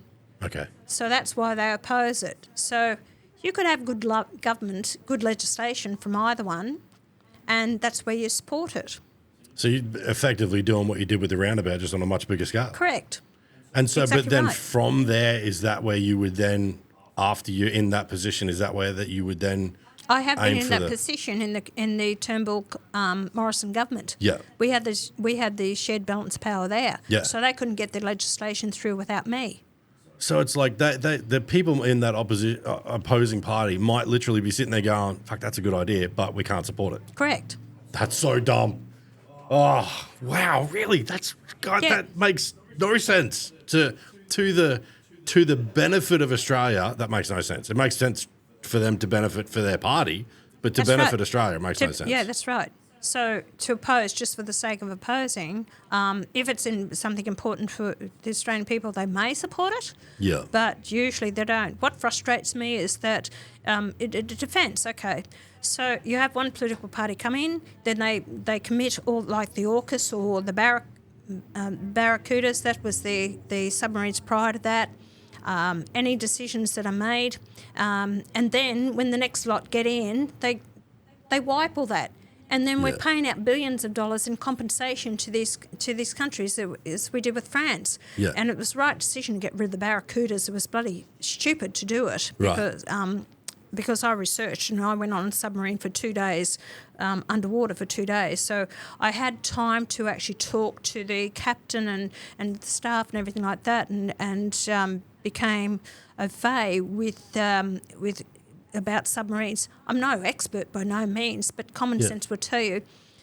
But then we had to pay out billions of dollars in compensation to France. So what I'd like to see... That's because of pulling out of the deal. Yes. Yeah. So what I'd like to see, important projects to do with defence or whatever, they must be combined to come to a decision so when change of government don't actually have to pay out billions of dollars in compensation. Yeah. Work together on these certain policies, areas, as defence is one that they've got to work together. So it's not costing the taxpayers billions of dollars in losses when they come in and change the whole lot. And because the defence is an interesting one too, because we sort of like with England and America and all that sort of stuff, we lean on them for a bit of support if shit goes sideways. They're the sort of We big lean brother. on- Yeah. More America. America. Yes, we do. Well, see, it's funny. There was an episode of House with Hugh Laurie, and he's having a jab at Jesse Spencer. He was on the show, and Jesse plays an Australian over in America, and Hugh Laurie keeps calling him British. He says, "I'm not British, I'm Australian." He goes, "You got the Queen on your muddy, you're British," And it's like it's a bit of a dig, but it's like we obviously fall under the Crown, but we seem to lean a lot more to America for a lot of stuff. All right. Did you want another drink? Are you good? I think I might have let's have a Great Northern this time. There we go. We've got her on the good gear. I had to have my VB. You got it in especially for me. Yeah, there you go. Not a bad drop. There you Thanks. go. So anyway, Yeah, so This is what- it seems like from a layperson's perspective, because let's be frank, I'm about as far removed from a political reporter as one gets.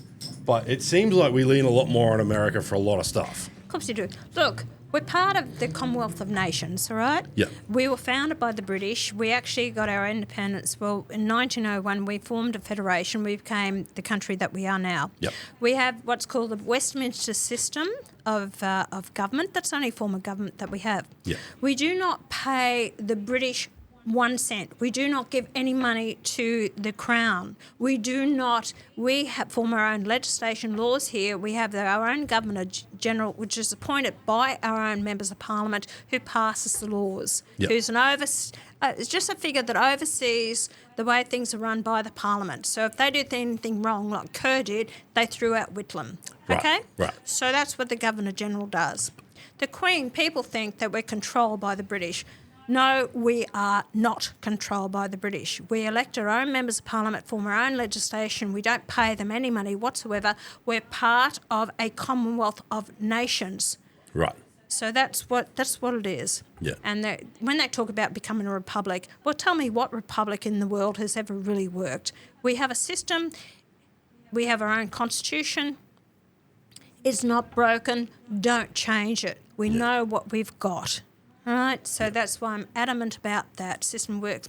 So over the period of time, we've actually formed this relationship with America that, because they're probably closest to us, and also their ability to, they're a stronger nation throughout the world than what Britain ever has been. Britain used to be many centuries ago. So we have a relationship with America, whereas they actually come and use bring out their forces out here, do their training here. We're well positioned. America needs Australia for our position in the world to keep an eye on China and these other countries in case there's any trouble. Yeah. Also, you've got your shipping. International shipping goes through there where they'll use it as a base to make sure that the international shipping is not disrupted by a country that wants to go rogue and throw their weight around. Yeah. So America is, and I've got family in America, a cousin. I remember speaking to them years ago. They said, you know what, Americans are fed up with coming to the aid of that many countries. We're putting our lives on the line. We've lost so many lives. We're putting our money, what it costs us and everything like that. We're over it. We're sick and tired of defending other countries. So Trump is right. When Trump says that if you want defence, you will actually start paying your own way. Right? I remember hearing something about that, yeah. Because he's sick and tired of it. He said, you're going to start paying your own way in so many ways, which I agree with him as well. We don't even do 2% of our GDP to prop up our defence. Our defence is bloody hopeless. We've got 6 subs. I think only a couple run at any time. The Collins class subs. Our parts are used by date. We don't have the military that we should have. And now they're advertising for people to come in from overseas to join the military. Where's that connection with this country? Yeah. You know? It's just ridiculous of the way it's been handled, and they think that America's going to come to our defence all the time. We have to prove to them we're quite willing to put our money where our mouth is to try and protect ourselves. We know we can't. We're going to have to rely on them, but at least show that we're not just using America. Yeah, well, I think that I mean, my perspective on it's always been that kind of big brother, sort of attitude that they've had, but it's like, well, that we've had towards them or whatever. And these people thinking that America controls us and we're dictated to by America, then you don't understand our politics. Yeah. We're friendly. They're an ally of us. They actually have worked very closely together with us, to do with the Second World War and... Yeah. So you just have to understand we're not big enough to defend ourselves. And if you had China or any other country that wants to come down here and take us over, well, are you going to get out there and fight for it? Are you going to defend this nation? I actually, how old were you when you went into the Navy? You were, 20, 22? Just before I turned 21. Yeah, I think I was about 19 or 20. And I went to look at getting into the army, and then I didn't pass enough stuff in year 10 or whatever, and it was like I didn't make it past the conversation at the front door basically, because I was too busy chasing skirt and playing football to worry about bloody history lessons. Look, I have so much respect for the defence personnel. I've been on 5 parliamentary excursions, so we as members of parliament can actually put us up to go on these programs. Yep. First one I went out on was in about 2017, I think, about that, over to Afghanistan when we were still there, and I went to Kabul. So I was with the soldiers over there, and that cut and thrust of everything what was going on over there. Yep. And then I've done 2 days on the subs underwater for 2 full days, and then I've been up to the Border Force. So I've been there on the boats up there, plus a plane. I've been to Townsville, to the Army base up there, and I've been to the Amberley Air Force Base.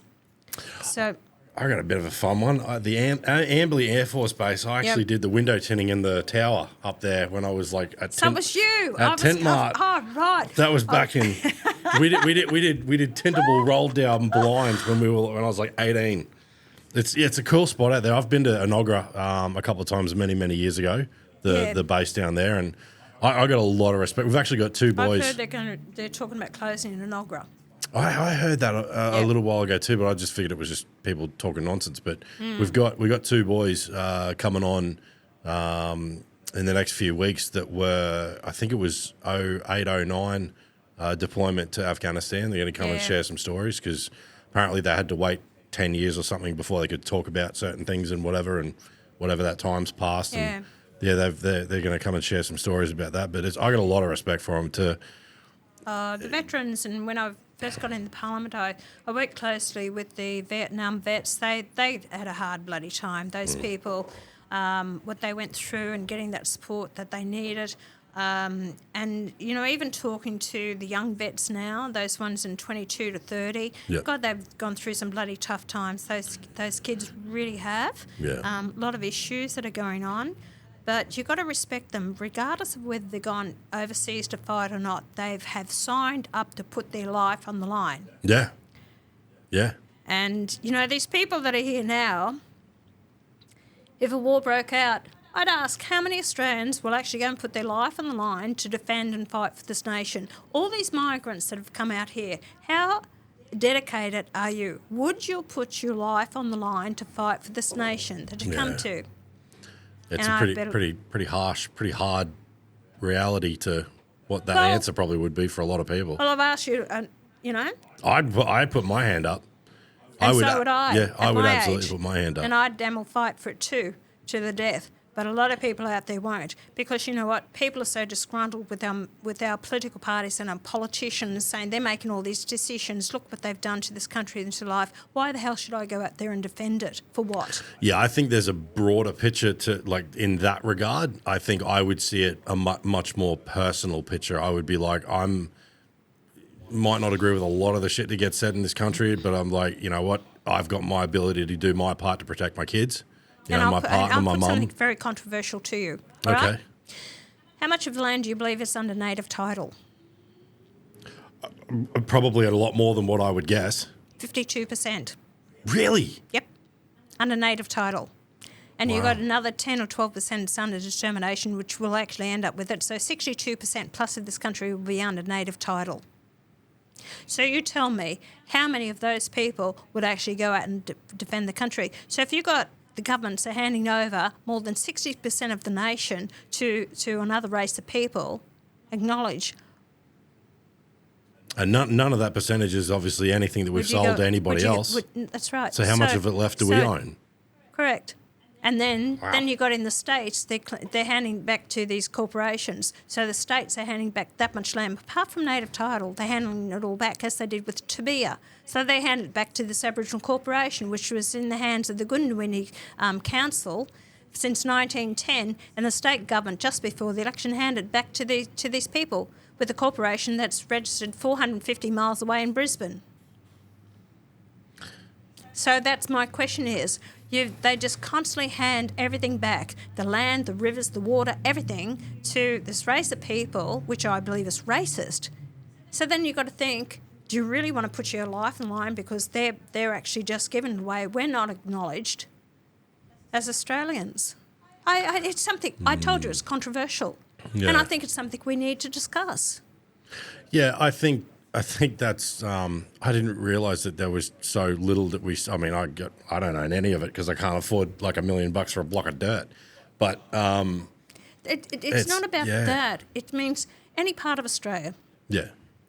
If you want to go out to Ayers Rock or you want to, climb the Grampians, if you want to go anywhere, it's all this closed down. Fraser Island, everything there, Stradbroke Island, everything's been shut down because you're not of the right race or the right colour. Mm. That's wrong to me. We are all Australians, should enjoy every bit of this nation, and when we can, then we will defend it to the death.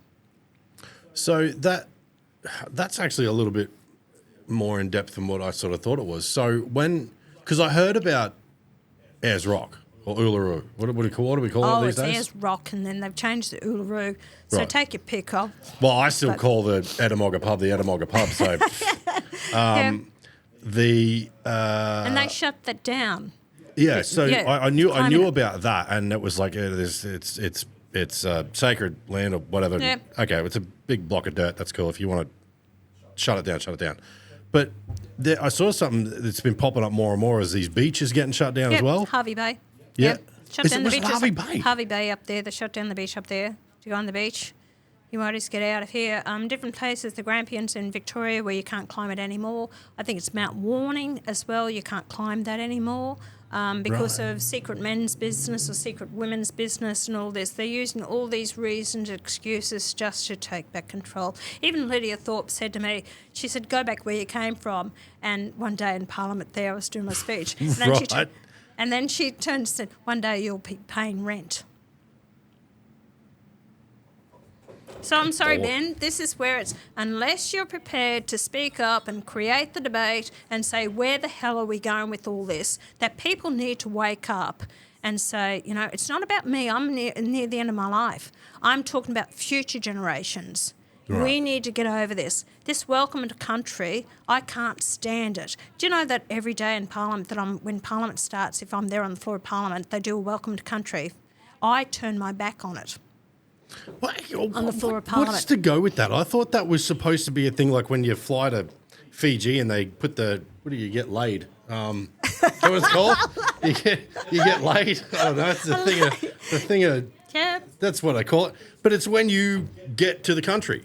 It's not the start of an event. It's not like what where is that? Where Because did they that even come acknowledged from? this land was tribal. Okay, so at the time this Cook found it, and then it was settled by Philip.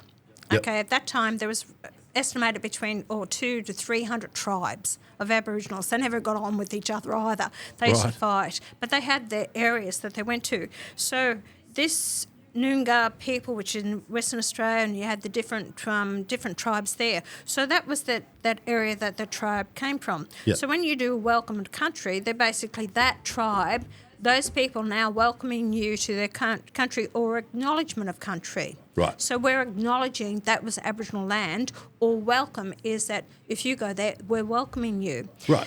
But that's not an Aboriginal tradition. Did you know that? No. All right. It was introduced by Ernie Dingo in the 1970s.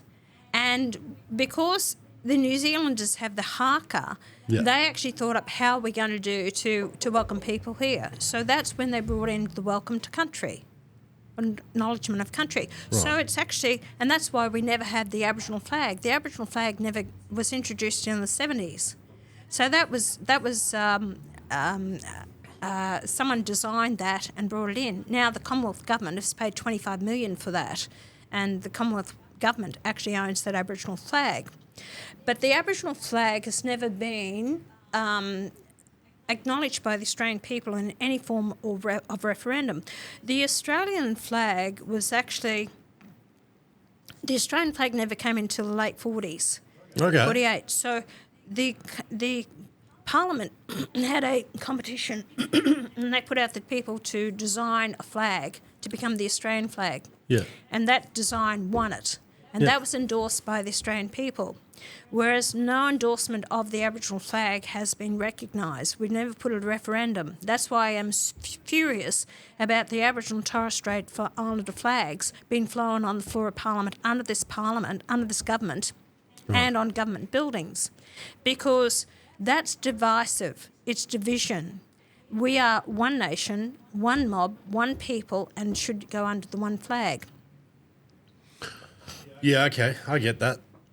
Because your whole thing, like, if you summarise your whole thing, is because I don't think I've ever heard anything from you at all that I would call a racist comment, and that's why when you hear people call you that, I'm like, I think they're being a bit rough, because I think your whole thing is kind of like mine. It's like if you're Australian, you're Australian. Yep. And, equal, like, equality of opportunity, not outcome. Yeah. Which I totally agree with. Because if it's an equality of outcome, then I'm just going to sit down and drink beer all day, give me a check. You know, but if it's equality of opportunity, and your whole thing is that if people are willing to get off their ass and have a crack, and it's equal support for everybody, you got no dramas with anybody. No, I haven't. People are so dumbed down out there, they have no idea of what the word racist means. So if you criticise something, you're a racist, okay? Yeah. Racist means that you believe your race to be superior to another. That's what racist means. Yeah. I've never, ever spoken that I believe my race to be superior to another. Yeah. What I stand for is we are Australians and should be treated equally and the same based on individual needs based. If you need that extra health care or assistance or that type of thing, you will get it based on your needs, not based on race. Yeah. And that's what I am so adamant about. And people are abusing that, claiming Aboriginality. They're not acknowledging the fact that I was born here. This is my land. No Aboriginal that was born the same date and time as me has more right to this land than myself. I was born here. And when they say go back where you came from, where's my country? Yeah. I might have English, Irish background. That's not my country. Yeah. I don't relate to it. It's not I wouldn't fight to the death for that country. I will for Australia. Yeah. So why don't you acknowledge my association?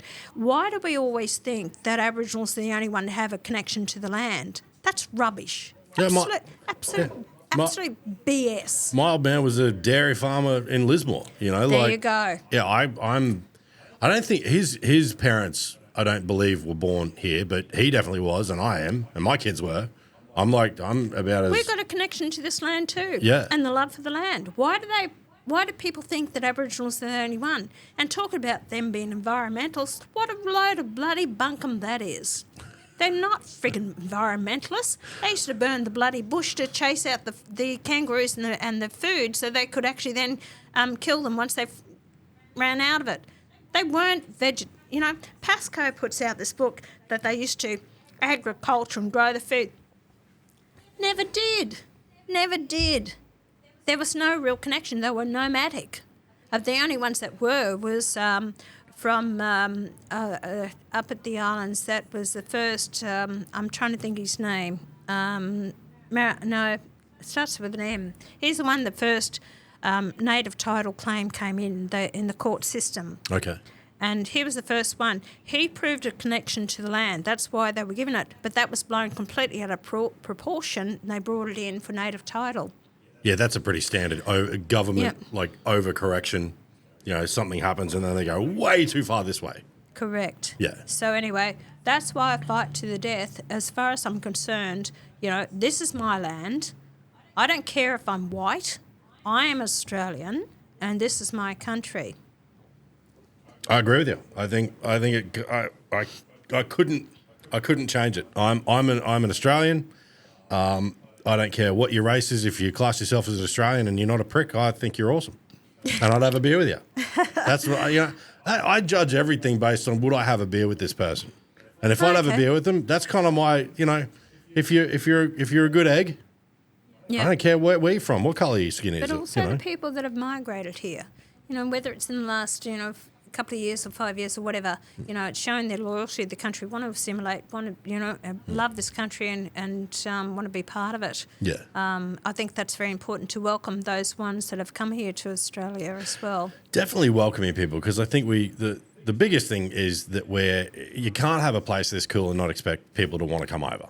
And, but there's also the things that we can learn from other cultures as well. Like, actually, we went to school with a bloke named Lee Tran. He was Vietnamese, I'm pretty sure he was.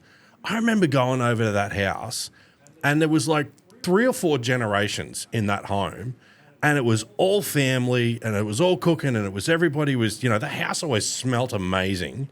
I've had the same thing, very family orientated. I've had the same thing with a couple of Kiwi mates that I've made over the years, and they're so much more. I'm not saying that Australians aren't like this, but like my experience with people I've known, like the Kiwis are so family orientated, and they're always they're really.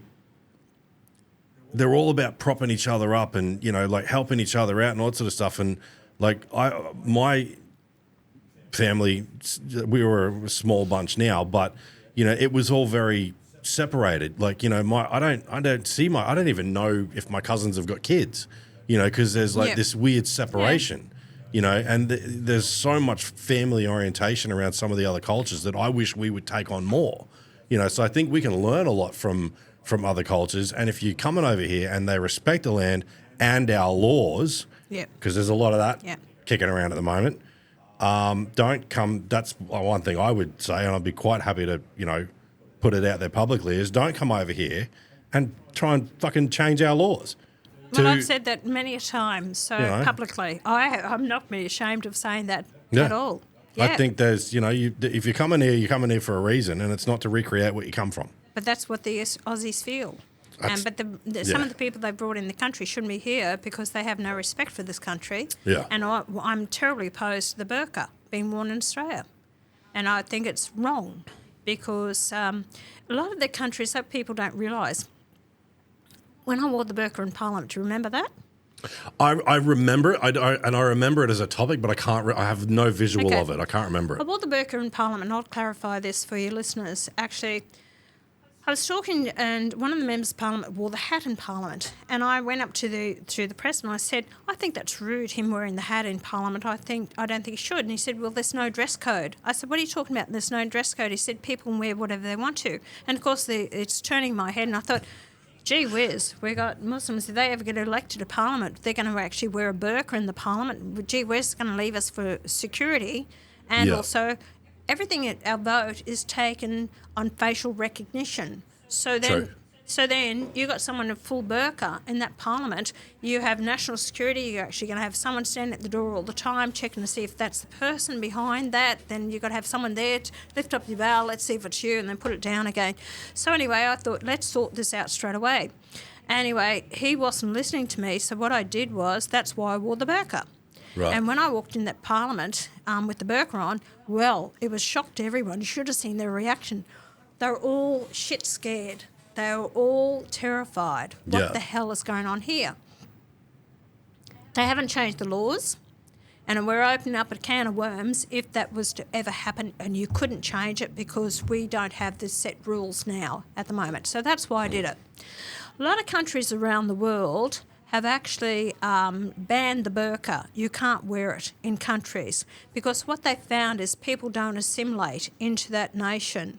And mostly the burqas are worn from the fundamentalists, the real hardcore Islamists. And that's where we've got to be careful of it, that we actually... Muslims are fine, you know. I've had a Muslim stand as a candidate for me. Yeah. But dresses like I do and, hard worker, company, business and all the rest of it. Yeah. But when you actually have the ones that come in here purely to get on our system and wearing the burqa, they're unemployable. You never employ them unless you've go to Lakemba or someplace like that. You might employ them, but it's not our way of life. These people are only jumping on our system, and and this is why I'm adamant about this. Do you know that in some of these places you heard of Sharia law? Yes. Okay, that's your Muslim law courts. in some of these suburbs in Sydney, they're actually marrying under the Sharia law, their own laws, and they're actually then a Muslim man will take on a number of wives and have a number of children that we are paying welfare to. So just to clarify that, because that's I feel like there's a can of worms there that I'm about to take a sledgehammer to. But whether we agree or not that people can and can't have a bunch of wives, if there is a child born inside Australia, then they still fall under our current laws. No, you're missing the point here. Right. Yes, they are. But when we have a law in the country, you only one man, one woman to a marriage. Right. So when, under their beliefs, they can have a number of wives, Yeah. then what happens is that these wives then go onto our welfare system, and so does their children, and we're paying for it. Wouldn't we still be paying for it if it was just a bloke kicking around knocking up women without a marriage? There's no, but see, because the governments won't do anything about it because they don't know how to deal with it. If under our laws you're only allowed one wife, then why are we actually then funding these people to have numerous number of kids, and we're paying for all this? You know, it's a system. How do you deal with it? I don't know. Because we do. If you have a single parent there, we do support that single parent and put them on a welfare system. Right. But to come out here and to abuse a system, whereas these men don't have to work because they're making enough money out of the number of wives, of the number of kids, and what they're picking up from the welfare system. Right. Are you starting to get it? I think. Geez, I don't know how this is going to be tricky. Does our law recognise those marriages? Under our law, no. But the government knows that it happens because I've spoken to the minister. They realise it happens, but they don't know how to address it, what to do. So our type of marriage licence... It's only one wife. Structure, one husband. That's right, but that's bigamy. If you have more than one wife, it's bigamy. Hey, look, but they're marrying under their own law, their own Sharia law. My lady is more than enough for me to handle. I cannot imagine having 5 of her. I'm sure she feels the same. Anyway, it's just something people need to know what's happening out there, and it's just turned a blind eye to it, and that's why I'm saying, you know. Yeah, I don't think anybody, you know. I mean, my background is, you know, one lady, and it doesn't matter whether she's a wife or not. It's, you know, one lady at a time. Yeah. But, you know, each to their own, I guess. But it's not to each their own. Ben, it's about our laws in this country. Yeah. At the end of the day, who's got to pay for this? The taxpayers. No, and I think my only 5 cents on that is it's like whether they're married or not. If they're going to come over here and knock up a heap of women, then there's still kids that are born in Australia, so we've still got to honour that. So we might not sit there and go, well, we don't like the concept of you having 10 wives. I just hate seeing our system that's supposed to prop up and look after Australian citizens being abused by those that want to come out to the country, get on to our welfare system because it suits them. Yeah. That's what annoys me. All right? Yeah. So bring in the right people that will assimilate, who actually respect our laws of this nation. Otherwise, I agree with that. Yeah. I think, you know, if you're going to come over here and you're going to try and give it a crack, it's like, you know, what do they call it? The American dream. You know, you can do all that in Australia. You come over here and work and earn something and build yourself up and get a house and whatever else. And, you know, obviously everybody's finding it a little tricky at the moment. But I think if you're one of those people that is getting up, grinding every day, and you're not maybe in the house that you want to be at the moment or whatever else, but you're getting up and having a crack, to see anybody, able-bodied person, sitting there just getting money for nothing, whatever the circumstances, is fucking wrong. That's how honest, hard-working Australians feel about it. And it doesn't matter what you are, whether you're an Aussie person here. If you want to sit around and be unemployable and think you're going to get the handouts, Australians are fed up with that. Yeah. You know, they really are. Whatever happened to work for the dole? Wasn't that a thing a while ago? That was the Aboriginals complained about it. They had to work for the dole. And I thought it was just a generic thing that was like you had to go and do some sort of community service to get paid or whatever. No. No. That's a big problem. We're getting fourth generation on the welfare system. Really? Yep. So Good I Lord. was told the minister told me there said there was one family. Anyway, the child went out to work. The father was on unemployment, okay? The family's unemployment benefits. Anyway, the child ended up getting a job, was proud of the fact he got a job. He got abused by the father. How dare he get a job? So he had to throw in his job. Yeah, well, that's just a mental fix that needs, I don't know. Yeah, wow. Look, I think we're all a little bit shaped by our upbringing and stuff like that, but there's also a certain point, Yes, we are. My lady likes to throw around the phrase, put your big boy pants on. Yeah. It's I've needed to hear it at times, so Yeah. I'm not immune to it. But if we continue paying out the welfare, which our welfare bill a year, I'm talking about age pensions and those on the unemployment benefits and everything like that, it's $260 billion a year. Okay? Wow. That's more than a third because our total income to the country is $600 billion. So when you've got $260 billion going out in welfare payments, we've got around about 860,000, 900,000 people on welfare payments in Australia, job search, those people.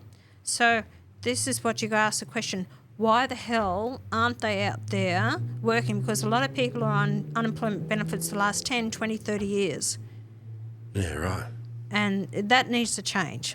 All I right? don't even know how you would live on that at the moment with the cost of everything. Like, how much is Centrelink? What is that like? Yeah, but that's totally different. If you actually want to live in a house by yourself, you wouldn't be able to afford the rent. But when you actually pull your money together and you can get a residence and live with two or three others, it actually covers your costs. So what they're doing is a way of life, and that's not to go to work. You can get up when you want to get up. You can go to the beach. You can do what you want to do, and the government's paying you for that. But apart from your welfare, you're getting rent assistance, you get healthcare benefits and that type of thing. So it's plus, plus, plus. Wow. So there are those people that are unemployable. They don't want to work. Yeah. But you can't keep handing out this welfare program as if I'm entitled to it. You're not entitled to it. It's a privilege that's given to you as a helping hand from the taxpayers. But governments won't bite the bullet and do something about it because they're going to lose votes. Okay, and then that takes out the power, and then there goes the money, and it just keeps going around in circles. Yeah. That's nuts. Well, look, I don't even know how long we've been going for. It's been a minute. It's been a minute. I think we're going for 2 hours. A couple of hours. Good grief. Jeez, well, I told you, time flies. It does fly. I couldn't believe that we were actually going for this long. There Anyway. you go. It's look, it's a bit of fun, and like I think the bit that I think anybody that's watching this needs to take away, because I appreciate you coming down so much and spending the time with us, and I do agree with a lot of the stuff you're saying. I think a lot of the time, anything negative comes out of it is usually a media spin or a soundbite that's been critiqued. I think you are a person who is equal opportunity for everybody if they're willing to get off their ass and have a crack at it. Yep. And I think a lot of the things with me is the same. It's like it doesn't matter what your heritage is and what your race is. If you're a decent person, you got no dramas with anybody. So I think that people need to probably reassess or look a level deeper when they hear a soundbite and go, oh yeah, that sounds a bit rough. Because I think that the message that you're putting out there is equal opportunity, equal support for any Australian. Yep. No matter your colour.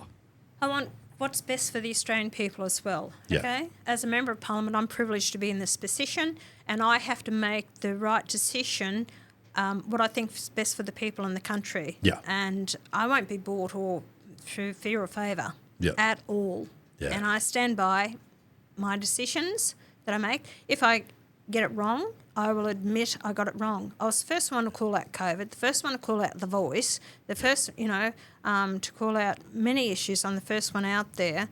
The others have to wait and see what the polls tell them. You know what I go on? My gut feeling. Yeah. And talking to people, because I'm just an average person out there. Yeah. About my background, I actually was married at 16. I had my first child at 17. I'm a mother of 4 children. I've actually been in the business since 18 years of age.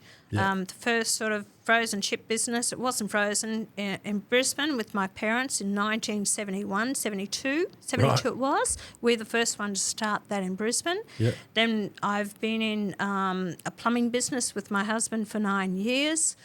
So I used to do the roof reguttering and drainage blockages and all this with him. Right.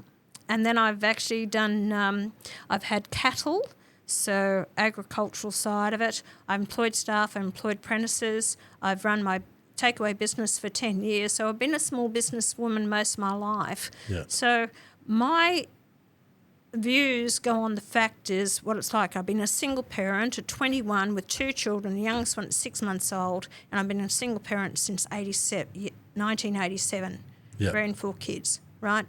By myself. Everything that I've done, I've had to do it and support my kids. And this is why, and I've had my bloody hard times, and I can tell you, time in my life, flat out trying to, feed myself and my 2 kids, but I made sure they were looked after. Yeah. So I know the tough times, and I hate waste, and I want to see the value for money. And that's why I get so angry when I hear about Anthony Albanese and his crocodile tears that he came from a House Commission house, which is a load of BS as far as I'm concerned. Housing Commission houses, then they had people in my street that I lived, had House Commission houses. They went out to work, they earned their money, they paid the bills, they got cheaper rent. That's all it was. Yeah. This man has grown up with privilege. Okay, his mother was a single mother. She had the House Commission house, which enabled her the cheaper rent. But that man has never employed staff. He's never gone out to work. It's always been through university, then into political staffer, then into politics, to go out there and boast, I've come from a House Commission house. So what? So what? Yeah. Stop the bloody crocodile tears. And then to hear that his mother lived in the house, the same house that she was born in, for 65 years of a House Commission. Well, it couldn't have been that bloody bad for her, because Wow. he could have bought her another house, got her out of it. It was that bloody bad. So why whinge 1 minute with the crocodile tears how hard it was, yet you let your mother live in the same house for 65 years? Think about it, people. Yeah, right. Well, see, I think that's one of the things that people relate, you to with Trumpy as well, is it's like, you've been business people, you've been in the real world. I mean, obviously he's worth some ungodly amount of money, but it's like, you coming at this from ground roots, small business, you've seen it all, you've talked to people. People Yeah. might think I'm bloody tough. Yes, I am tough, but you'll hear straight from me what I think. Yeah. Unless you make tough decisions, we'll never get ourselves out of the mess that we are. This Yeah. is not the country that I grew up in. We don't have respect from our kids for people of authority, teachers, parents, policing, whatever. Yeah. We have now it's privileges or their rights. Well, with rights comes responsibilities. If we don't start pulling our head in where we spend our money, we will never get out of this debt. And I'm warning people, we will become a third world country because we can see the decline in our education, our hospitals, our nursing homes, everything like this, our road infrastructure, everything, our dams, our water. We will become a third world country, and you will never be able to turn it back around. So yes, I might sound tough in the way I am, but you need strong leadership. Call it out for what it is. If we want change in this country, then we actually have to change our way of thinking and put people in who are true leaders, not just there to buy your vote, to ensure them for a job and the pay that they're on. Yeah. No, I totally agree. I totally agree. So anyway, that's me, Ben. No, that's awesome. That's awesome. I appreciate you coming down. Have you got anything before we wrap this up? You're sitting there just kicking along. Don't do I anything. haven't had a peep out of him. He hasn't played. No, sometimes he'll throw in will? his 5 Does he? cents, and so he's probably just been sitting there chilling, watching, listening. Yeah. Is there anything else you want to cover before we sort of wrap this up? You got anything coming up that you want to draw attention to? Look, I've just released a policy, and I think it's very important, and that's for aged pensioners. To actually aged pensioners who are on the pension, they'll be able to work unlimited hours. All you've got to do is pay the tax on your working hours like any other worker out there, but it will not affect your pension or your benefits. So That's awesome. Yeah, and that's for veterans as well. Yeah. Okay, so what I want to do is we lost so many professionals because of COVID who have retired. We have so many professional teachers, the older ones, who walked away from their jobs. Yeah. And now people, they might think, I might do a few more hours. But a lot of people don't want to do it because they'll lose their pension, go through that all again. Yeah. Keep your pension, you've worked for that, you paid your taxes, you're entitled to it, you're over 67, but let them come back in the workforce, just pay the tax on your wages that you earn, won't Yeah. affect your pension. Yeah, my mum will love that. She's 73. Yeah. These And, people, yeah. look, I'm 71 in May, and Yeah. then I have 3 of my staff who are older than me. My oldest one's 77, the next one's 75, and then another one's 71. Yeah. So the whole fact is that the older person has a lot to offer and experience and knowledge. Yeah. I want that back in the workforce. I don't want to bring migrants from overseas filling these positions that Australians may take up. No, hey, look, I And the think cost that, of living, why not give them that opportunity? Cost of living to make an extra couple of $100 a week. Yeah. So that's what my policy I've released. No, I think that one's cool. Good. And if we get you come back at some point, you've got to bring your gin. Is it gin and vodka that Yes, you it is, released? Jen. Yes. Yeah. Yes, it is. That'd no, be cool. It's not too bad a gin. Gin. Well, yes. that's a great sales pitch. Well, again, thank you very much for Thanks, coming Ben. down and spending the hour with us. I've really enjoyed it. It was a pleasure to meet you. Thank you. And good luck with everything you got coming up.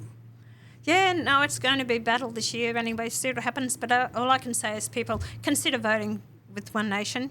If you give us your number 1, then you can actually give the other major political parties number 2. But if you give us your vote, it's going to put a rocket under them. They're not going to take your vote for granted. If we get the balanced power, we have so much to offer the Australian people, as Malcolm and I have done over these years to represent you. So you're going to get, fair and just, and we'll look at the legislation not based on what's in the interest of the political parties or those parties that are propping up the unions. The unions tell the Labor what to do, and we're not going to prop up those multinational companies as the Liberal Party do, with those ones. This is for Australians. We're actually, One Nation is the People's Party. Very cool. I love it. Okay, thanks. Thank you very much, Thanks, Ben. Senator Pauline Hanson. Polly. You guys all good? Everybody's done? Sweet. Let's go. Thanks. Let's wrap it up. Bye. Bye, everybody.